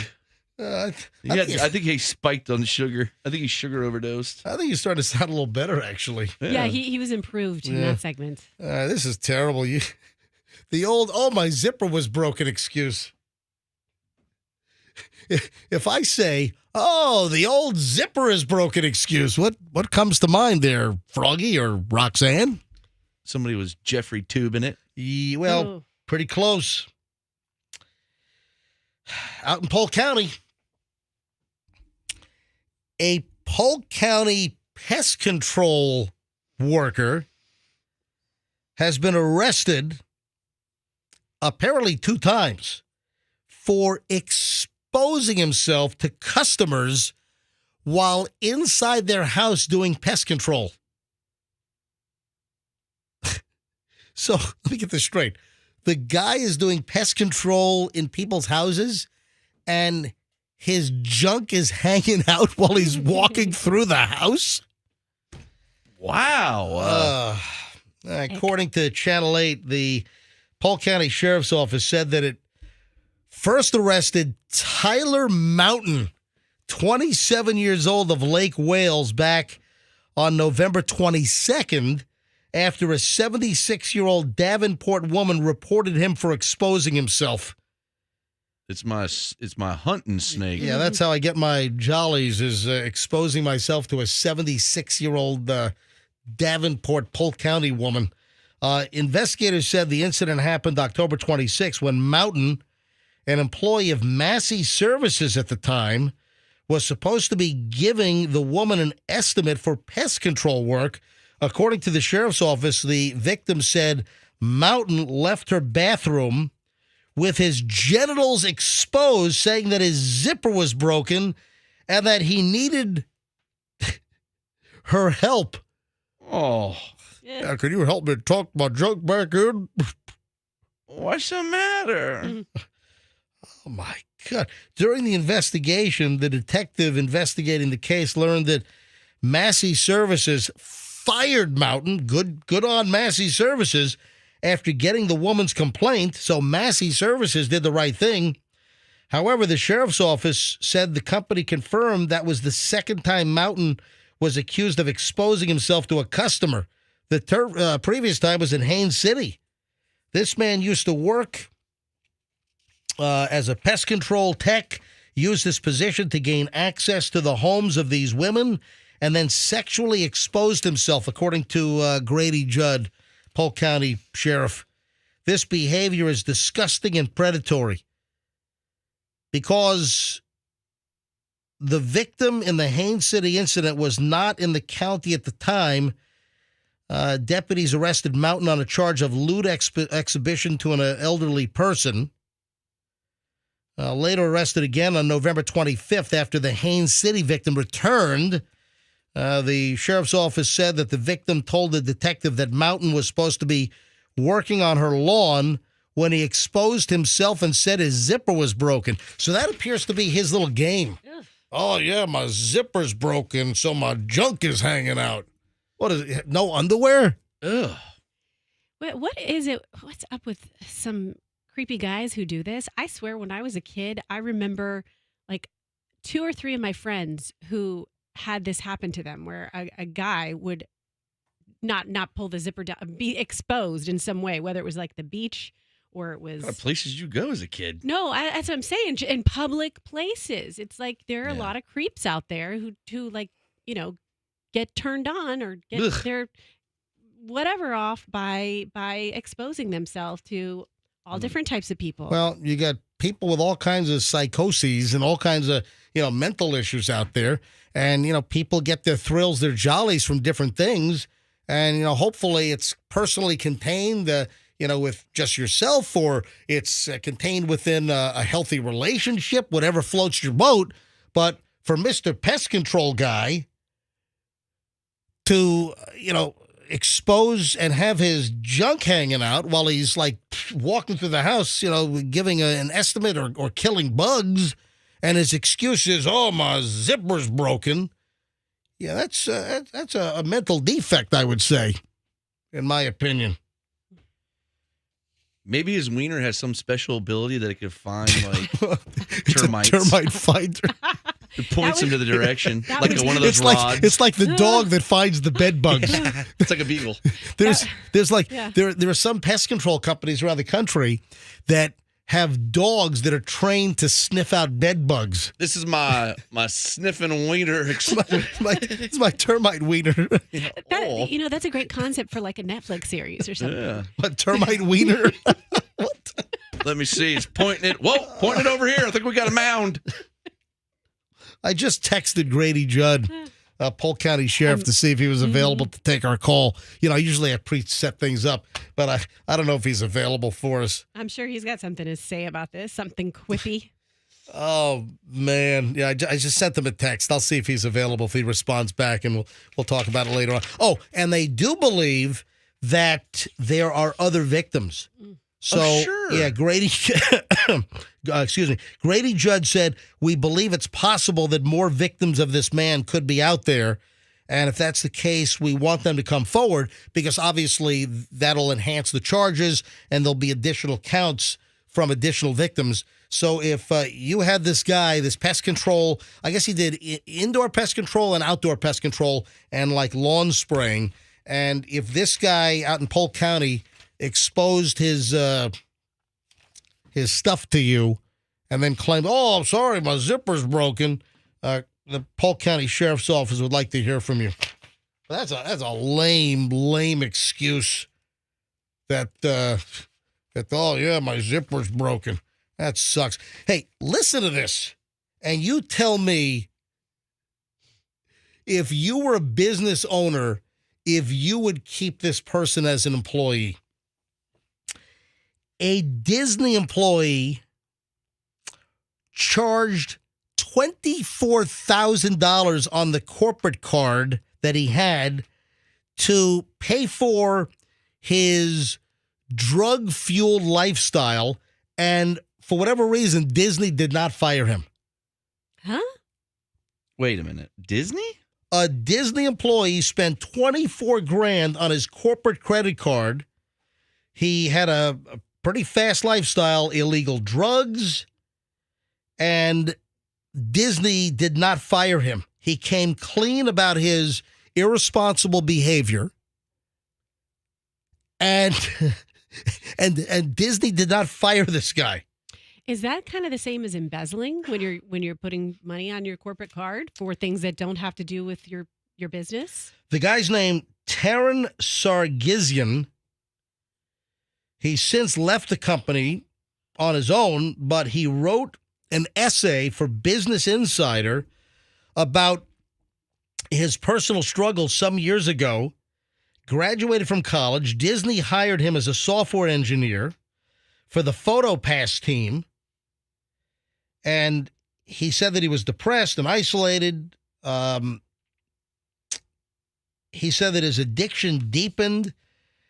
He had a near six-figure salary working for Disney, but I guess that couldn't support his lifestyle. And he had racked up $24,000 on his Disney corporate credit card for his crazed lifestyle, and they didn't fire him. So I don't know if I had an employee that had a company credit card and racked up $24,000, I'm not keeping them around. They're done. No, yeah, exactly. Give me a break. You know what that's like? When I saw this story, remember the Anna Delvey Netflix thing? What was that? Inventing Anna, right? I never saw that. Yeah. Oh, dude, you watch everything on Netflix and you never watched Inventing Anna? I've been watching the Jackie Gleason documentary. I find that more important. Stop. Dude, I can't, when we talked about that, when that series was hot, when that thing first dropped, I don't know, 2 years ago, whatever it was, and then Fester with his Anna Delvey. Should we call Fester back and have him do the Anna Delvey? Make him do it. Yeah. Should we make him do it? Hang on a minute. Let me call Fester back. Oh my gosh, let the poor man rest. Oh, please. He did it to himself. Exactly. I say let him suffer. All right.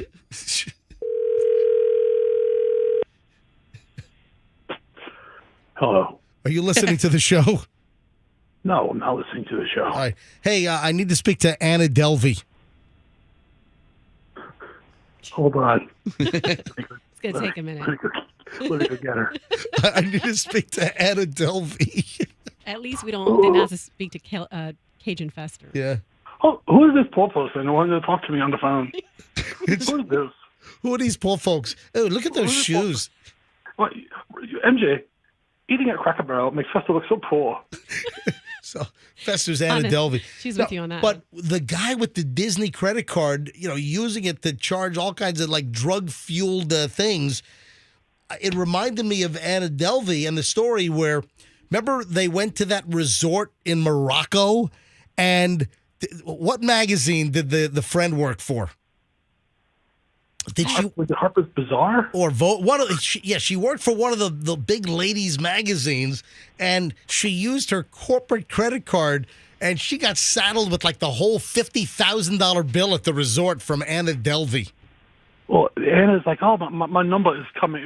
It's not here yet. We haven't released the funds. And my father is sending the money. My father is in the middle of wiring the money from Germany, right? So the friend you're in Morocco. They started to threaten them, put a card down, and the only card they had was the corporate card. Yeah. So that's what it reminded me of. You don't even know what we're talking about. All right, Fester, go back to sleep. Bye. All right, goodbye. Feel better. Yeah, Fester's out today, suffering from the 9 donuts he ate during yesterday's program. Wow. All right, speaking of credit cards, do people know that if you get hit with a fraudulent charge or if there's a mistake, you just call the credit card company and they're going to take care of it? And the reason why I'm bringing this up, a woman up in Atlanta was charged $7,000 for a $7.54 Subway sub. I think she ordered the number 6. Jeez. You just call the credit card company. So she had a hassle. The manager at Subway at one of the locations, they've got, 20 billion locations of Subway. But this person they ordered a number 4. I don't even know what a number 4 is, but ordered their regular at a Metro Atlanta Subway. I guess it's the Italian sub. It's a number 4. And this is the College Park, Georgia, Atlanta area Subway. Goes in, buys the sandwich, knows that the sandwich costs $7.54, and then saw that her credit card was charged $7,112.98. And she's like, oh my God, how did this happen? Notice that the charge was out of control, and then went back to the manager, and then the manager gave her a hard time and tried to reverse it. Folks, if you have any issue with a credit card being overcharged, you just call the credit card company. They'll immediately put the charge in dispute and rectify the situation. Clearly, they're not going to charge you $7,000 for a number 4 Italian sub at Subway. They're going to fix the problem. But I just can't believe, like, the manager apparently gave her a hard time and didn't want to take care of it. You know why this happened? Do you know why this happened? Yeah. That it was a $7,000 charge? Yeah, there was something with a phone number or something. Yeah. It was some crazy convoluted story. Okay, this is what happened. Is the meal was $7.54. Right. But then she was writing out her phone number, which was her rewards number. Right. And somehow that got on the tip line. And so it was like she left a $7,100 tip. Yeah. So where you can leave a tip, which, by the way, at fast food places, I'm not guilt tipped, man. I'm not forced. I mean, there are just so many places now that are, again, asking for tips on everything. And if I'm taking food out from somewhere and it's a fast food place, I'm not leaving a tip. No tip. I can't push that button fast enough. If I'm at a restaurant, I get great service, I tip well. But listen, we just had the dogs at the kennel. 2 dogs for, 8 days, and you got an $800 bill. I'm not leaving a tip at the kennel. I'm sorry. $800 is enough for the dogs. You come in, they're like, here comes no tip guy. There was never a tip at the dog kennel, and then suddenly, boom, there's a tip. I think $800 for the dogs was enough. That's a lot. It is. It really is. It is. It's enough. I'm going to leave, what, a tip on top of that? You might want to find a new place. Well, we have to have separate. We can't put the 2 dogs in the same kennel room or whatever they do. Okay. Yeah, because Scout's a little bit of a bitch. And So she'll attack her own brother? Sometimes. Jeez. Yeah. So we have to separate them. Maniac. Yeah. But listen, the bottom line here is, if there's a mistake on the credit card, they don't want to correct it, or if you just call the credit card company and they're gonna take care of the situation. Listen, I just had a problem. I had a problem with a service that just flat out didn't work. It wasn't expensive. It was like $43. And I contacted the credit card company, and they settled the dispute. It was like 3 days later, I saw the credit on my thing. Usually you dispute, it'll take weeks or sometimes a month. But my dispute with I think it was a MasterCard. It was like that. You just dispute it. It's simple stuff. It's easy. All right, moving along. A couple of things. I saw that TPD was looking for a couple of porch pirates, ripping off packages on Watros Avenue in South Tampa. And the reason why I bring this up is because there's something else that is running rampant in South Tampa right now. Ooh, what? There is something that's happening, and it is affecting a lot of people. Multiple neighborhoods are getting hit, and it's mail theft. So not only do you have packages being stolen off porches. It's just men who are doing it, not female theft. Well, just male thieves. MAIL. Yeah. So we've got the package thieves are all over the place. So again, Watros Avenue got hit, and some Ring doorbell video was provided to TPD. TPD has since released it to the media. So and 'tis the season. You got so many packages that are going to be showing up on people's porches: FedEx, UPS, Amazon, U.S. Postal Service. So the porch pirates, the package thieves are going to be all over the place. But what are you laughing at? I don't know why. You just keep saying packages and mail theft, and I have like this funny visual in my head of like a band of male strippers going house to house and stealing things and then like stripping out of pirate outfits into their little... Well, that's your issue. Did you just watch a Magic Mike last That's night? your little fantasy world. I don't know what you're thinking about over there. Yeah. I'm trying to do a radio show, and you're sexualizing it. Gutter mind. You keep saying mail packages, theft, mail. So what's happening in South Tampa, there are mail thieves, and they've been hitting pretty regularly for the past month or so. And they're rolling through the neighborhood, and a lot of times it's later at night, looking for people that did not get their mail during the day. And it happens quite a bit. So you have thieves that are going through the neighborhood. They're going to mailboxes. Someone's driving the car. There's a second accomplice that is just reaching into mailboxes and grabbing handfuls of mail. And I know that in my neighborhood, there are dozens of victims. And it's happened numerous times over the last month. And there are videos of like one vehicle, then it appears they switched up and they're using a different vehicle. There are several vehicles that are being used. But again, I'm not a fan of mailboxes at the house. That's why, I told this story a long time ago that I witnessed mail theft on my street in South Tampa back in like 1999. Actually, I think it was 2000. I think it was 2000. And I was over on Wallcraft off of Himes, and I was taking the trash out. And I see this car going slowly in the neighborhood. And they stop at the house before me, and they reach into the mailbox. I thought they were putting flyers in the mailbox. No, they were stealing mail. This goes back years ago. They're looking for, credit card information. They're looking for Social Security numbers, looking for checks that maybe they can, whatever. And it's not just the incoming mail. Mail thieves will also steal outgoing mail because a lot of people will mail checks. And they'll grab a check, they'll check wash and try to cash the check, made out to themselves. So I'm not a fan of mail at the curb or get a locked mailbox. So back in 2000, I saw them stop at the neighbor's house, and I thought they were passing out flyers. They passed by me because I'm dragging my trash can down the driveway. Then they stop at the house after me, and that's when I clearly saw they reached into the mailbox, grabbed their mail, and drove off. So I'm like, ooh, I better get that license plate. Now, I did see them. They passed by me slowly, so I was able to see the driver and the female passenger that was grabbing the mail. And I got into my car. I back out, and I follow them to get close enough to write down the license plate number because I just had my neighbor's mail ripped off right before my very eyes.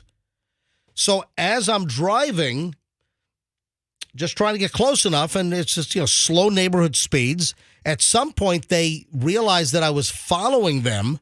They floor it, get back out to Himes, and blow through a red light at Himes and Euclid and T-bone some like 85-year-old lady driving like a Buick LeSabre and just T-bones her. The whole front of their car is all smashed up. They were able to drive off. And some people helped at the intersection, and then I followed them again, and then I was at a distance because they were driving fast and I wasn't. They then went behind the old Payless Shoe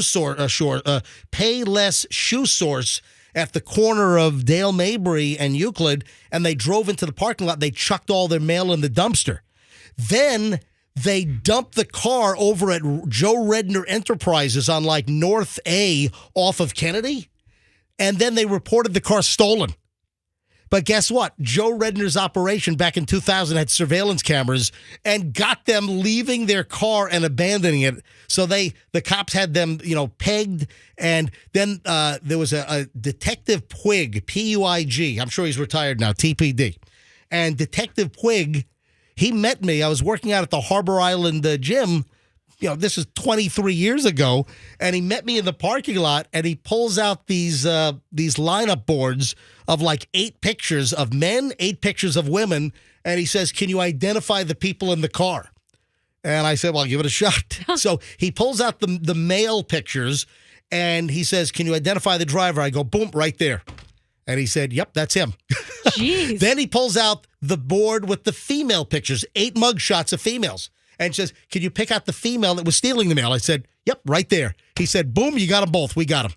So, I just saw them for 5 seconds as they were driving by. So I'm a good witness.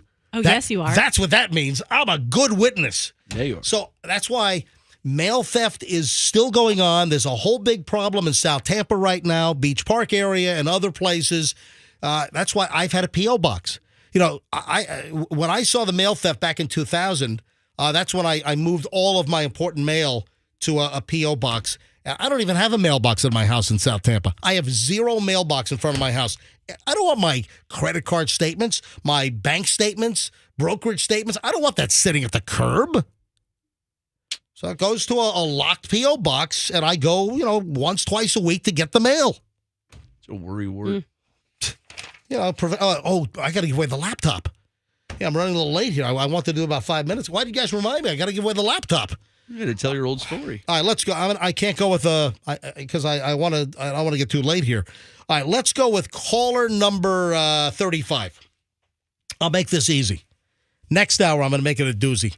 All right, but this hour, caller 35. Would you like to win this hour's laptop with laptop tag? This is a beautiful Microsoft Surface laptop. Retail price originally at $1,200 on this thing. Intel i5, solid state 512 drive, 13.5-inch gorgeous screen. This thing is premium. And thanks again to DonTheITGuy.com. Team Logic IT, if you're a small company, a medium company, large company, if you need a great IT team, it's DonTheITGuy.com. Just hit him up on the website. DonTheITGuy.com. He's providing the 20 laptops we're giving away every hour, every day this week. So now it's time for the 8 o'clock laptop. I'm looking for caller 35, 800-990-1047, 800-990-1047. If you're caller 35, let's go. All you need to know is last hour's winner's first name. If you're caller 35 and you win this hour's laptop. If you're listening and you have no idea who won last hour, listen to see who wins now, and then you can call in next hour. Be the right caller, know the name, and you'll win the next laptop next hour. We're giving away 20 laptops this week. 6, 7, 8, and 9 o'clock hours all week. Monday, Tuesday, Wednesday, Thursday, Friday. Here on the MJ Morning Show, thanks to Team Logic IT in St. Petersburg. All right, he should be the caller 35 pretty quickly. And I'm drowning in content here, folks. I haven't even scratched the surface for today. Really? So, yeah, I literally, I haven't. I want to talk about men and looks versus women and looks in the workplace. There is something significant that I saw. Also, do you know, Roxanne, what BNPL is? Big Meaty. something police. Big NPL. Big something police. You're lieutenant. not even What? close. You're not even close. Big noggin police No, lieutenant. no. Like a police officer with a really big head. No. So, folks, if you don't know what BNPL is, BNPL, I'm going to tell you coming up in just a bit. But this is very important because people are getting sucked into BNPL. Don't look it up. I'm not going to look it up. I'm going to write down 100 different possibilities as to what it might be. Don't look it up. Don't Google it. Don't Google it. So what I'm saying is the next segment is loaded as we get into the 9 o'clock hour. And, of course, you'll have another chance to win a laptop. But first, I got to pick up caller 35. Good morning, MJ Morning Show. Who is this? This is Lauren Fletcher. Lauren Fletcher. My name is MJ with Roxanne and Froggy. Why are you calling this morning? I'm calling because I'm looking for a free laptop. Well, I've got good news. You're halfway there because you're caller 35. Sweet. So, what is your first name? It's Lauren? Lauren, Loren. Lauren, can you tell me the first name of last hour's winner? Oh. Oh, son of a... Really? Yes, I just got in the car. Lauren, you got to know the last hour's winner's first name. It's laptop tag. Let's try Chris. Oh, my God. Did you say Chris? Yes, I did. That's wrong. All right, thank you. Oh, Lauren. Lauren. Man, I can't believe it. Lauren, are you there? Ugh. Yes, I am. Lauren, you know how laptop tag works, right? Yeah, yes, I do. right. You know what, MJ? Sorry, you lost. Did you pick up a call like the 51st caller last time, and was her name Chris? Is that where he got confused? No, he Doesn't just matter. got You he lost. just got in the car. I All know. right, so Lauren, listen, all's not lost. So listen to who wins because I'm going to pick up the next line. So listen to who wins and then call in next hour, okay? I appreciate it, MJ. Thank you so much. Sir. And then Lauren, we got laptops. I got 4 tomorrow. I've got 4 on Thursday, and I've got 4 more on Friday. So good luck, Lauren. Thank you, buddy. All right. So folks, get the name Lauren out of your head. I got to pick up the next line here. Yeah, this guy's loss is potentially this person's gain. Hi, good morning. Who's this? Yes, this is Kurt. I'm calling the MJ show. Hello, Kurt. Welcome to the MJ Morning Show. How are you? Great. I've been listening earnestly, and I realized the lady just got the name wrong, and I didn't know if they were going to pick somebody else. Yeah, well, we are going to pick someone else, and you're caller 36. So what is your first name? Kurt. All right, Kurt, where are you calling from? Seminole Heights, Florida. Yeah, well, Seminole's a very, very, very nice place. So, Kurt, Yes, sure. Kurt, you are 36 because 35 screwed it up.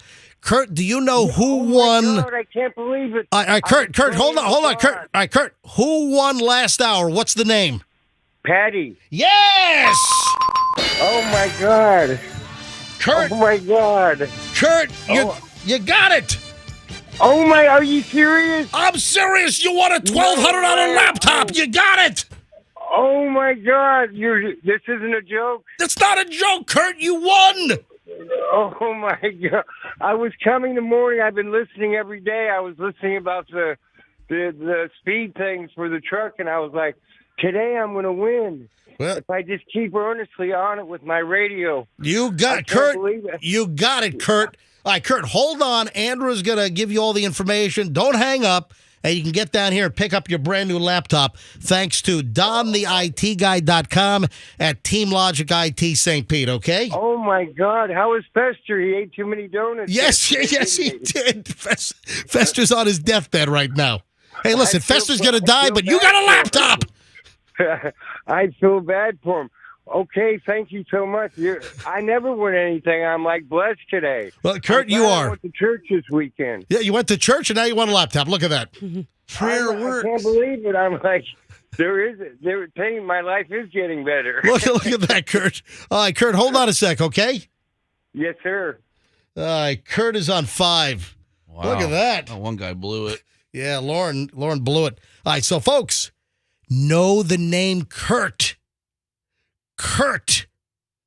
Next hour, coming up in minutes, 9 o'clock hour begins. We'll give away the 9 o'clock laptop here on the MJ Morning Show with Laptop Tag. Be the right caller next hour and know the name of the guy that just won, and you'll win the next one. And then remember, even if you don't win next hour, know the name of next hour's winner so you can call us tomorrow morning at 6 a.m. to try to win that one. 6, 7, 8, 9 o'clock hours, every hour, 4 laptops a day, all week long here on the MJ Morning Show on Q105. Like I said, I got a pile of content. We're back in minutes. Don't move. A couple of our great sponsors on the show include Plan B Air Conditioning. So, folks, if you are a homeowner,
MJ Morning Show, Q105 904. We'll give away the 4th laptop for Tuesday, our second day of the giveaway, in just a bit. Listen this hour. I'll tell you when to call in, what number caller to be. Just know the person that won the laptop last hour, and boom, you'll walk away with the next laptop. And if you don't win, you got to keep listening because you need to hear who wins. Know the first name for tomorrow morning at 6 a.m. And I'm thinking that 6 a.m., just inherently, I'm thinking the 6 o'clock hour has the fewest listeners. So I think maybe chances are even greater in the 6 o'clock hour to try to call in and score the laptop computer. Thanks to DomTheITGuy.com who brought these things in. These things are gorgeous. These are premium laptops, these Microsoft Surface laptops. Absolutely awesome. I mean, I opened one up and it was like, man, this feels like it's like a, one of those Apple MacBooks or something. I mean, the quality, the fit and finish, the premium materials is really a nice laptop. So your chance to win the 4th one today, that'll be a total of 8, and we still have 12 more to give away. 4 more tomorrow, 4 more on Thursday, and then 4 more on Friday. Laptop tag. So, Roxanne, tell me that you didn't Google. You Google everything. No. Tell me. There you are again with your Noah. Noah. You're talking like Hal Herman. Yeah. Oh, by the way, speaking of Hal Herman, one of our great sponsors on the program. Oh, they need an endorsement from Hal? No, Wade Sweikel. Yes. Wade Great is guy. the CEO of Two College Brothers Moving and Storage. And Wade sent me a text this morning. Tell Hal Herman I'll pre-order his album. Will be the best gift to give my family since the Crotchety Old Man CDs. Oh, we got to work on it now. Dude, listen, you got to get Well, this thing you're the one done. who said you hated the Tony Danza demo. Oh, I didn't like Tony Danza earlier today. I didn't like Just that because one. he got sprayed in the face. But also, Well, no, I couldn't really delineate sometimes between Hal Herman and Tony Danza. What are you talking about? This is Tony Danza. Right? Hell, this is Hal Herman. Duh. No, seriously. So we're Fester's hopefully going to come back tomorrow, and we're thinking of a Hal Herman, Louis Armstrong, maybe because Louis is a singer. You said you were going to do 12 tracks I'm out of ideas. the Hal Herman Christmas album. I'm out of ideas after 3. That's a problem. Dude, Old man. There are dozens of Christmas songs. We could just cut him here. Do we really need Mark? I'm telling you, use Mark, our parody guy. I don't like using people. He's got a full studio. He'll take most of the work off your hands. They don't give me a invoice for like $500. No. Mark, you heard that. I'll work out the deal with Mark. And speaking of Hal Herman, we need Hal Herman headlines later this week. How about tomorrow? Tomorrow? Yeah, we need Hal Herman headlines tomorrow. I'll have to get with my writing team and make sure they're on the case, because tomorrow will be another edition of Hal Herman Headline. Yes, it is. Maybe. I'm looking forward. Depends on how hungover I am. You know that. You know how that goes. All right, so Hal Herman headlines, book it, bank on it. It'll be tomorrow here on the MJ Morning Show, probably 7:45 to 8 o'clock. Roxanne, you're telling me that you did not Google BNPL. No, but I've come up with some other ideas. Oh. Maybe I'm going to nail it. Maybe. So there's an acronym, and it's BNPL, and I gave a little clue. I said we're going to talk about this. A lot of people are getting into trouble with this. I think there are people that think that the BNPL just means that you never really have to cough it up. You do. I don't know what you're talking about, but how about this? Yes, you do. Is it best? You best Googled it. knows- You Googled it, Rox. What do you? I know you Googled it. You Google everything I say that you don't know. You got it right. Oh, come on. Best nose powers.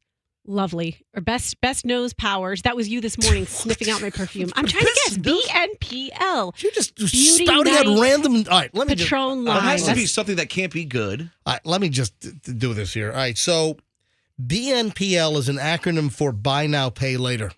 Oh, that's stupid. Oh, but big nose loser.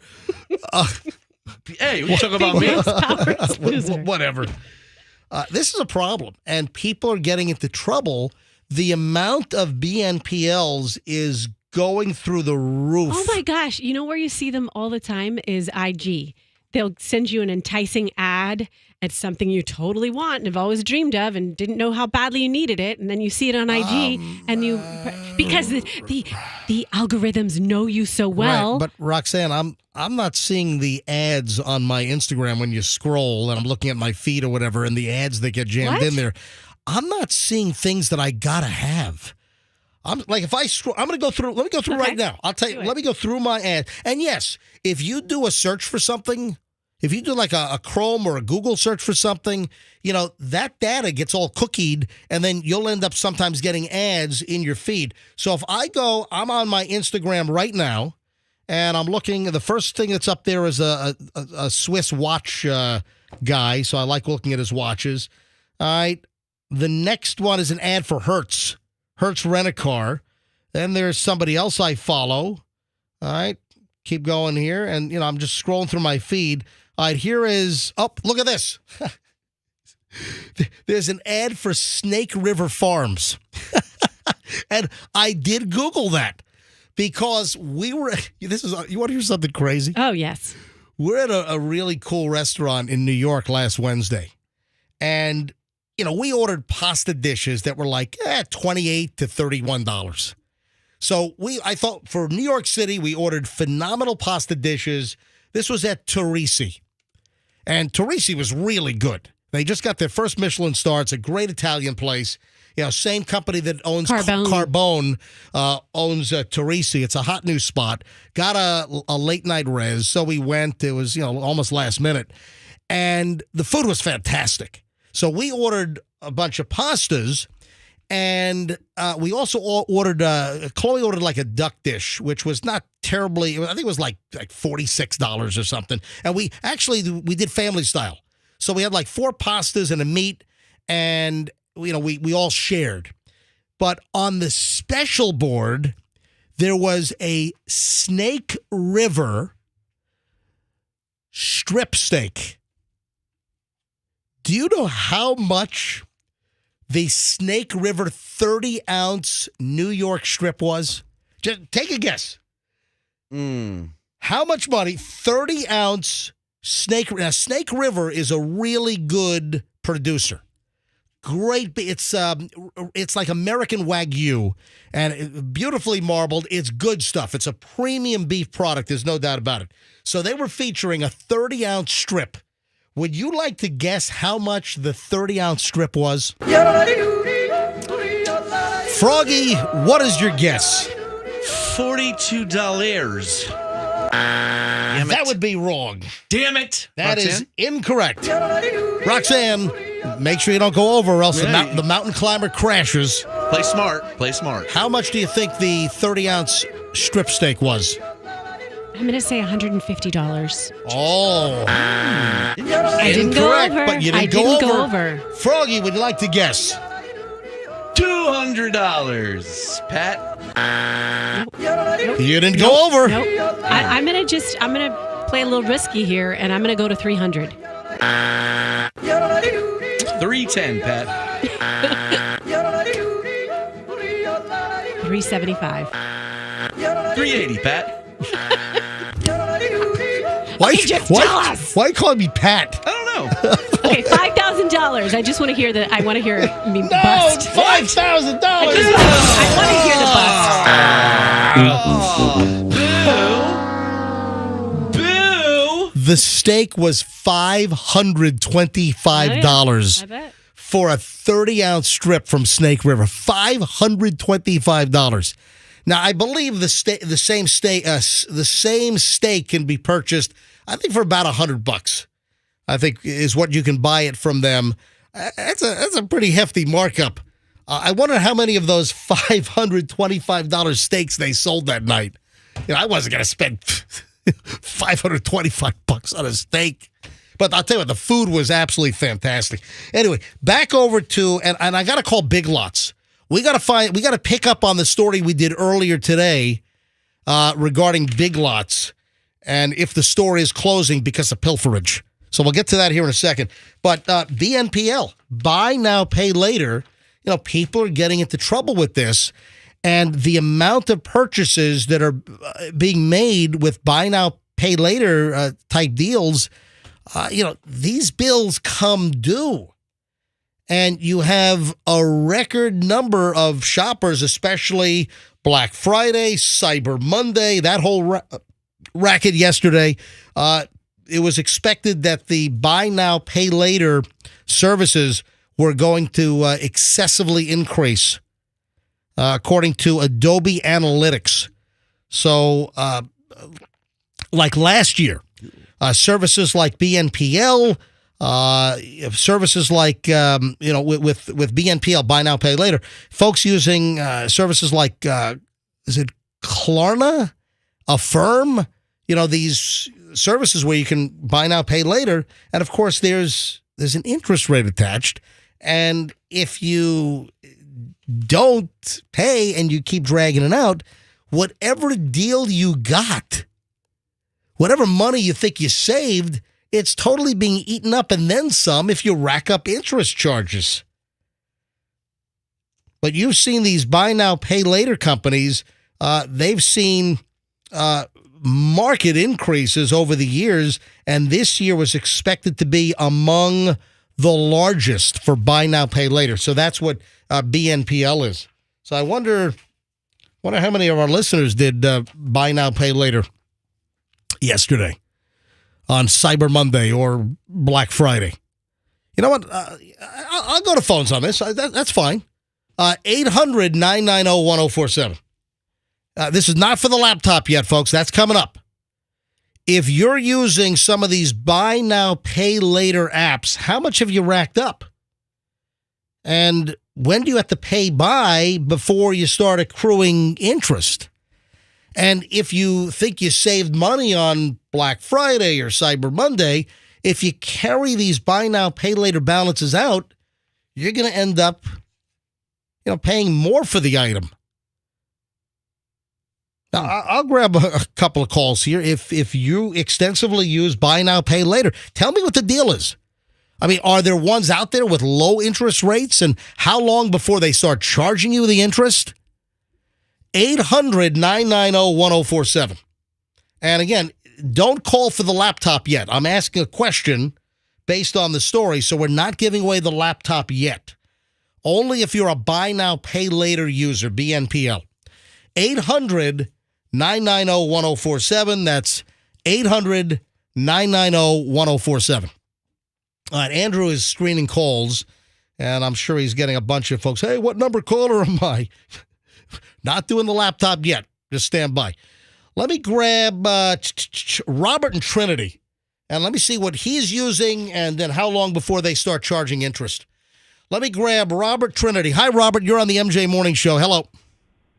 How you guys doing? Love the show. Thanks, Robert. Real quick, we just bought a car, and they said, you don't have to make a payment for 3 months. And we said, well, that's nice of you. Well, then they put $167 interest on my credit bureau, and it went down 9 points during those 3 months. Right, so that was through a car dealer, and that was through whatever financing they use, not one of the buy now, pay later apps. I guess it was a mini form of that. Yeah, and again, so they immediately tacked interest on, is what you're saying. Oh, yeah, and it made my credit score go down quite a bit. Yeah. Listen, the whole credit score stuff is such a racket. I mean, my credit score is all over. It doesn't even matter. I don't care about my freaking credit score. My credit score means nothing to me anymore because I just don't need it. I don't care. Robert, thank you, buddy. I appreciate it. Right, thanks for listening, buddy. Love your show. Bye-bye. Thank you. Love you too, buddy. Let's grab Rebecca in Lakeland. Rebecca, you're on the MJ Morning Show. Hi. Hi, how are you? Rebecca, I'm doing well. Do you use one of the buy now, pay later apps? I do. I use Affirm, and I just moved to Florida in March, so I used it for a lot of my stuff for the house. Where'd you move from, Rebecca? I'm sorry? I moved from Pittsburgh, PA. All right, and welcome to, we're in Florida. You're in Lakeland? Yeah, so welcome. Thanks for listening. Yes, thank you. I use it mainly because of my divorce. My credit score got messed up, and with Affirm, they report to the credit bureau. Like, I don't know if the other ones do, but Affirm does. Yep. So if you go on every month and say your payment's $50 and you make 2 payments of $25, your credit score, they don't care if you're only still paying the $50. But if you make 2 payments, it makes your credit score go up a lot quicker because, like, I sold my house in PA, so Gotcha. I don't have anything. I just paid my car off. All right, so Rebecca, the question is, with Affirm and whatever you used Affirm for to move and whatever you needed to buy, how long before they start charging you interest? Well, it's right up front. They tell you exactly what the interest is going to be. But with Affirm, if you pay, like, I just paid $2,000 off, so I saved like $100 in interest. And you can do that by even paying $2 extra a month. Right, but Rebecca, I guess the question is, if someone gets a Black Friday deal or a Cyber Monday deal and they use a buy now, pay later like Affirm, how long before the interest really starts accruing and you kind of negate your savings? From the beginning, because you know up front, and you can either pick 3 months, 6 months, 12 months, so you make your payments what you can afford. Gotcha. So, Rebecca, you're telling me that the interest clock starts immediately. Yes. Gotcha. Yes. Hey, Rebecca, thanks for finding us. Thanks for listening. You're welcome. Have a great day. You too. Tiffany is in Tarpon. Tiffany, MJ Morning Show. Hi. Hi, good morning, guys. All right, so you use Affirm as well, apparently, right? Affirm, Klarna. Yeah, and there is 0% interest, too. It just depends on the payment plans that you pick. Gotcha. So how quickly do you need to pay off to get 0 interest? So if you do the 4 payments, they take a payment every 2 weeks. Yep. So every 2 weeks you make a payment, and when you hit your 4th payment, everything's paid off. That's 0% interest. Yeah, that's what I thought. I thought that if you did certain things, you could avoid the interest if you do it quickly. Hey, thanks, Tiffany. Appreciate it. Yep. Let me get Spring is in Carrollwood. Spring, you're on the MJ Morning Show. Hi. Good morning. Morning. So what is your experience with buy now, pay later? So normally when I get like a big furniture ticket item or something like that, like I got a chair, a lazy boy chair, and a mattress at the same time at a furniture store. But you have to be very careful because even though I purchased them on the same day, it went on 2 different interest things. But I knew that, but my aunt bought the same thing and she didn't realize it, and she paid like a $3,000 mattress cost her about $5,500. Holy! She didn't realize. Yeah. Frigamoly! Wow. Yeah. And so you have to really read your thing and make sure that everything works out. But usually it's like 12 months interest free if you pay it, but you don't have to pay a payment till the end of the 12 months. But then you accrue all the interest. So what I do is I just divide whatever my total is by 12 and make sure I pay every month that amount so that I have 0 interest. Thank you, Spring. Good information. 2 more, Andrew. That's it. I got to move on here. I don't want to get too late. We got to give away the laptop in a few minutes. Final chunk of the MJ Morning Show coming up in a bit. We got to sort out this Big Lots question in South Tampa. If you don't know what that is, I'll reiterate. Rachel, Tampa, quickly. You're on the MJ Morning Show. Hi. Hi. Hey, Rachel. So what's the story? So I primarily use Afterpay, which is like an every 2-week payment plan. Either that or I'll use like PayPal Pay in 4, but I don't use it for things that cost more than like $400 just because I want to know that I have enough money coming out of my paycheck every week because it just like will auto deduct from my account. Makes sense. But I do have a friend that uses Afterpay as well, and one time she got herself into some pretty serious trouble because she Afterpaid so much stuff this time around last year that she ended up she basically owed her whole paycheck. Oh my God. For like 3 weeks. So Rachel, you're trying to win the laptop as well? Yeah, I wish. All right, keep listening. We'll give away another one in a few minutes, okay? Okay. Thanks, Rachel. Thank you. All right, one more call here. Anonymous is in Bradenton. Hey, Anonymous, you're on the MJ Morning Show. Hi. Hello, good morning. Hello. How are you? I'm doing well. What's the story? All right, so I use all of them, Afterpay, Zip, and no interest. As long as you make the payments on time, I don't get charged any interest. And as a matter of fact, I've been a customer with them for so long, my first payment, I don't even have to pay. Okay. And it makes it really convenient when you're in a store and let's just say you forgot your wallet or what have you, and they have the tap option on their little machine. You just go into your phone, you set up the little card to pay it, you tap your phone, and the people that the merchant doesn't even know how you're doing it, because, people have their credit cards on their cell phone. But you got to manage it or else you get yourself in trouble. Oh, absolutely. Yeah. You have to do that with anything. Yep. No, true. Thank you, Anonymous. Have a great one. All right, you too. So, Roxanne, BNPL, buy now, pay later. I'm informed. More people than ever using that, and you got to manage it, or else you heard $3,000 mattress ends up costing you $5,500. Yeah, that's a rip. That doesn't make any sense. No. So I'm getting a great deal. I'm going to do this little deal, and then No, you you're end not. up paying a ridiculous finance charge on the thing. 9:25 at the MJ Morning Show. Let me grab a quick break here, and then next segment we got a lot of stuff to get to. We got to get to the Big Lots deal, so we're going to try to sort this out. If you didn't hear the email I got regarding Big Lots in South Tampa, we'll try to square it away. Tell you the whole story again, and they should be open now so we can figure out if it's true or false, what's going on, and that and more next, plus your chance to win the 4th laptop today from Team Logic IT in St. Pete and DomTheITGuy.com. Stand by to win in minutes here on the MJ Morning Show. If you need an electrician,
It is the MJ Morning Show on Q105.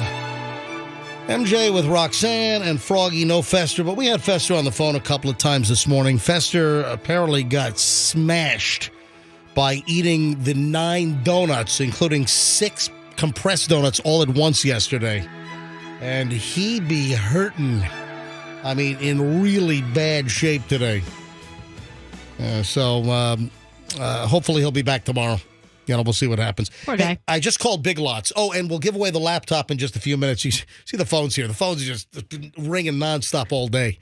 And listen, we give you plenty of notice, plenty of time, so you can save your fingers. And I also generally pick a pretty high number, so it gives people a lot of time to call in to increase chances of getting in versus me saying, hey, caller 4. I don't do that. I don't do caller 7. I don't do caller 9. I mean, the least I do, and when I give away concert tickets, is like number 21 or something. But I'll pick a good high number so it gives a lot of people a chance to call in to try to grab the final laptop today. So in minutes, I'll tell you when to call in. Not yet. Be the right number caller and know the first name of last hour's winner. It's Laptop Tag, and you'll win the next Microsoft Surface laptop. Value on these things originally at $1,200. And this is a gorgeous premium laptop. It's awesome. And we're giving away 20 of these every hour, every day this week. So we gave away one in the 6 o'clock hour, 7 o'clock hour, 8 o'clock hour, 9 o'clock hour yesterday. And we've done 3 today. We'll give away the final one here in the 9 o'clock hour in minutes. Here on Q105, every single line is still ringing. After I said, you don't have to call yet. I'll give you plenty of notice and give you a long time to call in by picking a high number caller. All right, so where was? Oh, Big Lots. I called Big Lots during the break in South Tampa. And here's the deal. I got a very alarming, distressing email. I could tell that Bruce and Kim Bailey, they are very upset. They're perturbed. You know what? Hey, Andrew, I'm going to try to call Bruce and Kim. Let me try to call them quickly here. 813-216.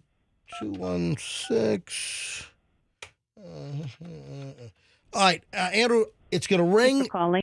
Oh, what was that? Number that is no longer assigned to any team. What? I dialed 813. The area code's 875. Hang on, I had the wrong number. Hang on. I pick up a line. People are calling in. Not yet, okay? Have a nice day. People are still calling. All right. 875-216. All right. I'm calling up. That doesn't sound good either. That's just started ringing immediately. All right, I give up. Okay. Our phone system's the worst here. Anyway, so I get this email from Bruce and Kim. And they said, hey, Mr. MJ, the Big Lots at Britton Plaza in South Tampa is closing. My wife was asking questions because of all the sales, and the people there said that they're getting robbed blind, that people are stealing and robbing the store so much, the store is going to be closed in January due to excessive theft. And they said that they can't stop people, that people are loading up shopping carts and just rolling them out of the Big Lots at Britton Plaza and just stealing stuff. And that's the reason why they're closing in January. And they're distressed. It's unfortunate that we no longer live in the same Tampa that we did 10 years ago. We shop there a lot. I encourage you or someone on the crew to call and speak to somebody to confirm the story. So they're distraught. They're distressed and distraught that their Big Lots at Britton Plaza is going out of business. They're shutting down in January is what they claim because of a high theft. They claim that an employee at the store said people load up shopping baskets and just roll out and steal it. That's crazy. Yeah. And, well, they're closing. I just called Big Lots at Britton Plaza, and they said, no, they're expanding in January, and they're doubling their space. No, I'm kidding. No, they said they're closing. So it is confirmed. I just called Big Lots, and I think there are signs. I said, are there signs? And they said, yeah. So it is confirmed. They are closing the store, and I said, is it true to a lot of theft? And they said, yeah, there's a lot of theft at this store. And that combined with sales doesn't make it a viable operation for the Big Lots company to keep that location. That's a lot of jobs at Big Lots, obviously in South Tampa. People really love that store. Huh? People that love Big Lots, they love Big Lots. My dad loves that place. So that's going to be a blow to the community to lose the Big Lots. And that's a big space for Britton Plaza. I wonder if they're going to be able to fill that space. So we have confirmation. Hey, did you see the lady that was caught hiding in a sofa, trying to hide from Citrus County deputy sheriffs? Wow. How do you get in a sofa? She was in the sofa. Man, this is a crazy story. This woman up in Citrus County, wanted by the law. Was it a sofa king? No, she was down in, I don't know how the hell she did this. I get it. But did you see what you just did?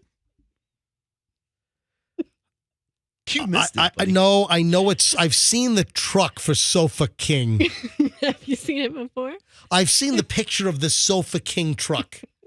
I'm not going to entertain your juvenile. I like it. That's funny. You get it? Yes, I've seen the truck. I've seen the Sofa King truck. I get it. Yes. It's, you know what today's weather is like? It's Sofa King. Oh my God. Cold. It really What are you doing? Roxanne, are you trying to get us fired? Are you drinking in there? What is it? What is in that container? You know I'm good till about 9:30, and then I just, I just get the giggles. Is that when the vodka kicks in? That's what hits the wall. What's going on over here? All right. So, Citrus County woman was inside the sofa. So I'm looking at the picture, and you can see the deputies because their body cam caught it. We have the back of the sofa, and you've got some of the sofas have the back cushions attached. Yeah. So this sofa looks like the back cushions were attached. The cushions you sit on, those three come out, and she was inside the wedge behind. She was all tucked in like a marsupial or something. It's like she was in a sofa pouch. Like a little baby kangaroo. In a Sofa King pouch. So the sheriff's office up in Citrus County, they start searching for this woman, 39-year-old Stacy Usher. And she was wanted on a violation for parole. She was selling fentanyl. Oh, boy. Also, some kind of charge of improper use of a two-way communication device. They searched her home, and deputies discovered she was jammed inside the couch, in the back of the couch. They took her into custody. She's a registered, listen to this. This is from the Citrus County Facebook page for Citrus County Sheriff's Office. Usher is a registered convicted felon in Citrus, Manatee, and Pasco. Jeez. Wow, the trifecta of felonious activity in 3 counties. Good for him. According to the Sheriff's Office on their Facebook page, she has a history of fraud, grand theft, and obtaining property by a worthless check. And she's caught inside her couch. It's a hell of a hiding spot. All right, let's go. Let's give away the 4th laptop today. Now, ladies and gentlemen, is the time to call and win it all. Let's go with caller number 70. 70. Caller 70 right now, 800-990-1047. 800-990-1047. If you're caller 70, 70, and you know the first name of last hour's winner, then you win the next laptop. All thanks to our friends at Team Logic IT St. Pete. If you're a small, medium, or large business and you need kick-butt IT services to handle everything, you got computer problems, you need IT experts, you need point-of-sale setup, they do it all. So it's Team Logic IT, and if you need a good IT guy, you call DonTheITGuy.com. Go to the website, DonTheITGuy.com, and tell them you heard it on the MJ Morning Show, and they gave us the 20 laptops to give away, and now we're looking for caller 70. Andrew is screening away right now, and we'll take caller 70 live in just a matter of minutes here on the MJ Morning Show. I made a mention earlier about men and their looks versus women and their looks when it comes to work. Let me ask you guys a question. Do you think looks of men or women benefit that individual most at work? Is it better for a guy to be better looking at work and it benefits him more, or does a good-looking woman get better benefits at their job? Full disclosure, I saw the story that you're talking about. So I'm going to recuse. So you're recusing yourself? I'm being honest. That's funny, because you're going to recuse yourself, and I'm going to accuse yourself of being drunk right now. Oh, no. It's the 9:30 a.m. sillies. It's the 9:30 giggles? Is that what you have? Yep. All right, so, Froggy, did you see the story as well? No, sir. All right, so what do you think? Who's more likely to benefit from good looks at work, men or women? Men. That is correct. I have a friend, I don't know if you've heard of him, his name's Channing, and the only reason why he's gotten as far as he's gotten is because of his looks. Your friend Channing Tatum? Yes. From Tampa Catholic? I've been in radio 25 years, and look at me. The guy's been acting for a year, and he's on an A-lister. What a prick. He did make a pretty fast ascent, didn't he? You think? I think You think? I think he's been acting for more than a No, year. but it was a quick ramp up for him. Yeah, 2005 started acting, 2006 he's an A-lister. Yeah, pretty much. Yeah. Now look at him. He's a Kravitz. Yeah. Hey, listen, the analytics are in. Forget about the stereotypical, the hot babe at the office. No, it turns out that men are more likely to benefit from being good-looking at work than women. There's a new groundbreaking study. 11,583 Americans conducted over a 20-year period has found that good-looking men are more likely to get better jobs and make more money than a similarly desirable woman with good looks as well. Yeah, a long-term study. This was done over 20 years. 11,583 Americans surveyed. How'd they come up with that? Yeah, we need to be statistically accurate, we need 11,583. No, but they found out that physical attractiveness matters for both males and females, intergenerational social mobility outcomes, but it's more important for males. Yeah, bucking the old trope that good looks are only useful for the ladies. Handsome men also out-earned males who are deemed average or unattractive, additionally helping to prove that physical appearances is a factor in helping males get ahead at work. So one would immediately think that, it's got to be women. It benefits them more to be attractive at work. But, if I'm bringing up the story, I think it was probably obvious that it's probably the opposite of what you would typically think. So if I'm thinking of this correctly, the people who are giving these good-looking men raises and promotions are other good-looking men? Is it just they keep filling the stables with more good-looking likeness? men? Yeah. I don't know. Why don't you start a research project and interview 11,583 people and find that out? Hi, good morning, MJ Morning Show. Who's this? This is Bill. Bill, where are you calling from other than your car? Where are you physically right now? I am actually on Bee Ridge Road down in Sarasota. Well, Bill, why are you calling the MJ Morning Show right now? I am hoping to win me a laptop. Well, Bill, it is Bill. Is that correct? Yes, sir. Bill, you are caller 70. Awesome. Bill, can you tell me the name of last hour's winner to seal the deal? Absolutely. It was Mr. Kurt. That is correct. Awesome. You got it. You have the next laptop computer. It's number 4 for today, and that wraps it up for today. And, Bill, you know what that means, right? That means tomorrow somebody else going to win one. Exactly. So somebody in the 6 o'clock hour, people have to know that your name, Bill, just won the last laptop today. So someone's going to win in the 6 o'clock hour tomorrow with your name. Hey, Bill, congratulations. What do you do for a living, Bill? I am a district manager for Pep Boys. I travel all over. Oh, man, that's fantastic. So Manny, Mo, and Jack, the Pep Boys. That's right, sir. Manny, Mo, and Jack. Yeah, I remember there used to be one in South Tampa before they what they built there. There was one in South Tampa, and they knocked it down and they built something. I forgot what they built over there. I'm not sure. We went from big box down to smaller boxes, so we still have some big boxes around, but we're still around. We're 1,000 stores strong. So. Yeah, no, Pep Boys, man. Manny, Mo, and Jack. Hey, Bill, thank you, buddy. Thanks for listening to the MJ Morning Show. Thank you, sir. All right, hold on. Andrew's going to pick up right now and give you the information on how you can pick up your laptop. Oh, thank you very much. I love your show. All right, love it. Thank you, buddy. We really appreciate that. All right, he is on 3. All right, so Bill just won.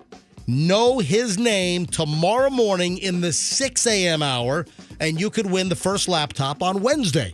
And we'll give away 4 tomorrow, then 4 on Thursday, then 4 more on Friday, all thanks to our friends at Team Logic IT in St. Petersburg, DonTheITGuy.com. If you're looking for a great IT guy for your company, they'll help you out. The great services, DonTheITGuy.com, and, of course, Laptop Tag here on the MJ Morning Show on Q105.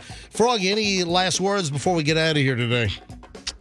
Froggy MJ Radio on Instagram. Give Froggy a follow. By the way, you look like a total tool bag in your high school picture that you posted. Oh, my gosh. Why are you so rude? You're such a jerk. What? I'm sorry. You clearly posted that picture to get a reaction out of people. It was my school quote that Okay. I wanted you to look at, not my face. And why are you? Did you like his photo? Did you like his photo? Listen, no, he looks like a tool bag. Okay, why do you look at people's photos and not like them? Hang on, but my high school photo is even worse. Yeah, I know. So lay off. Yeah. My high school yearbook photo is 10 times worse than Froggy's. So I have a pinhead. Big deal. I look like a nuclear tool bag.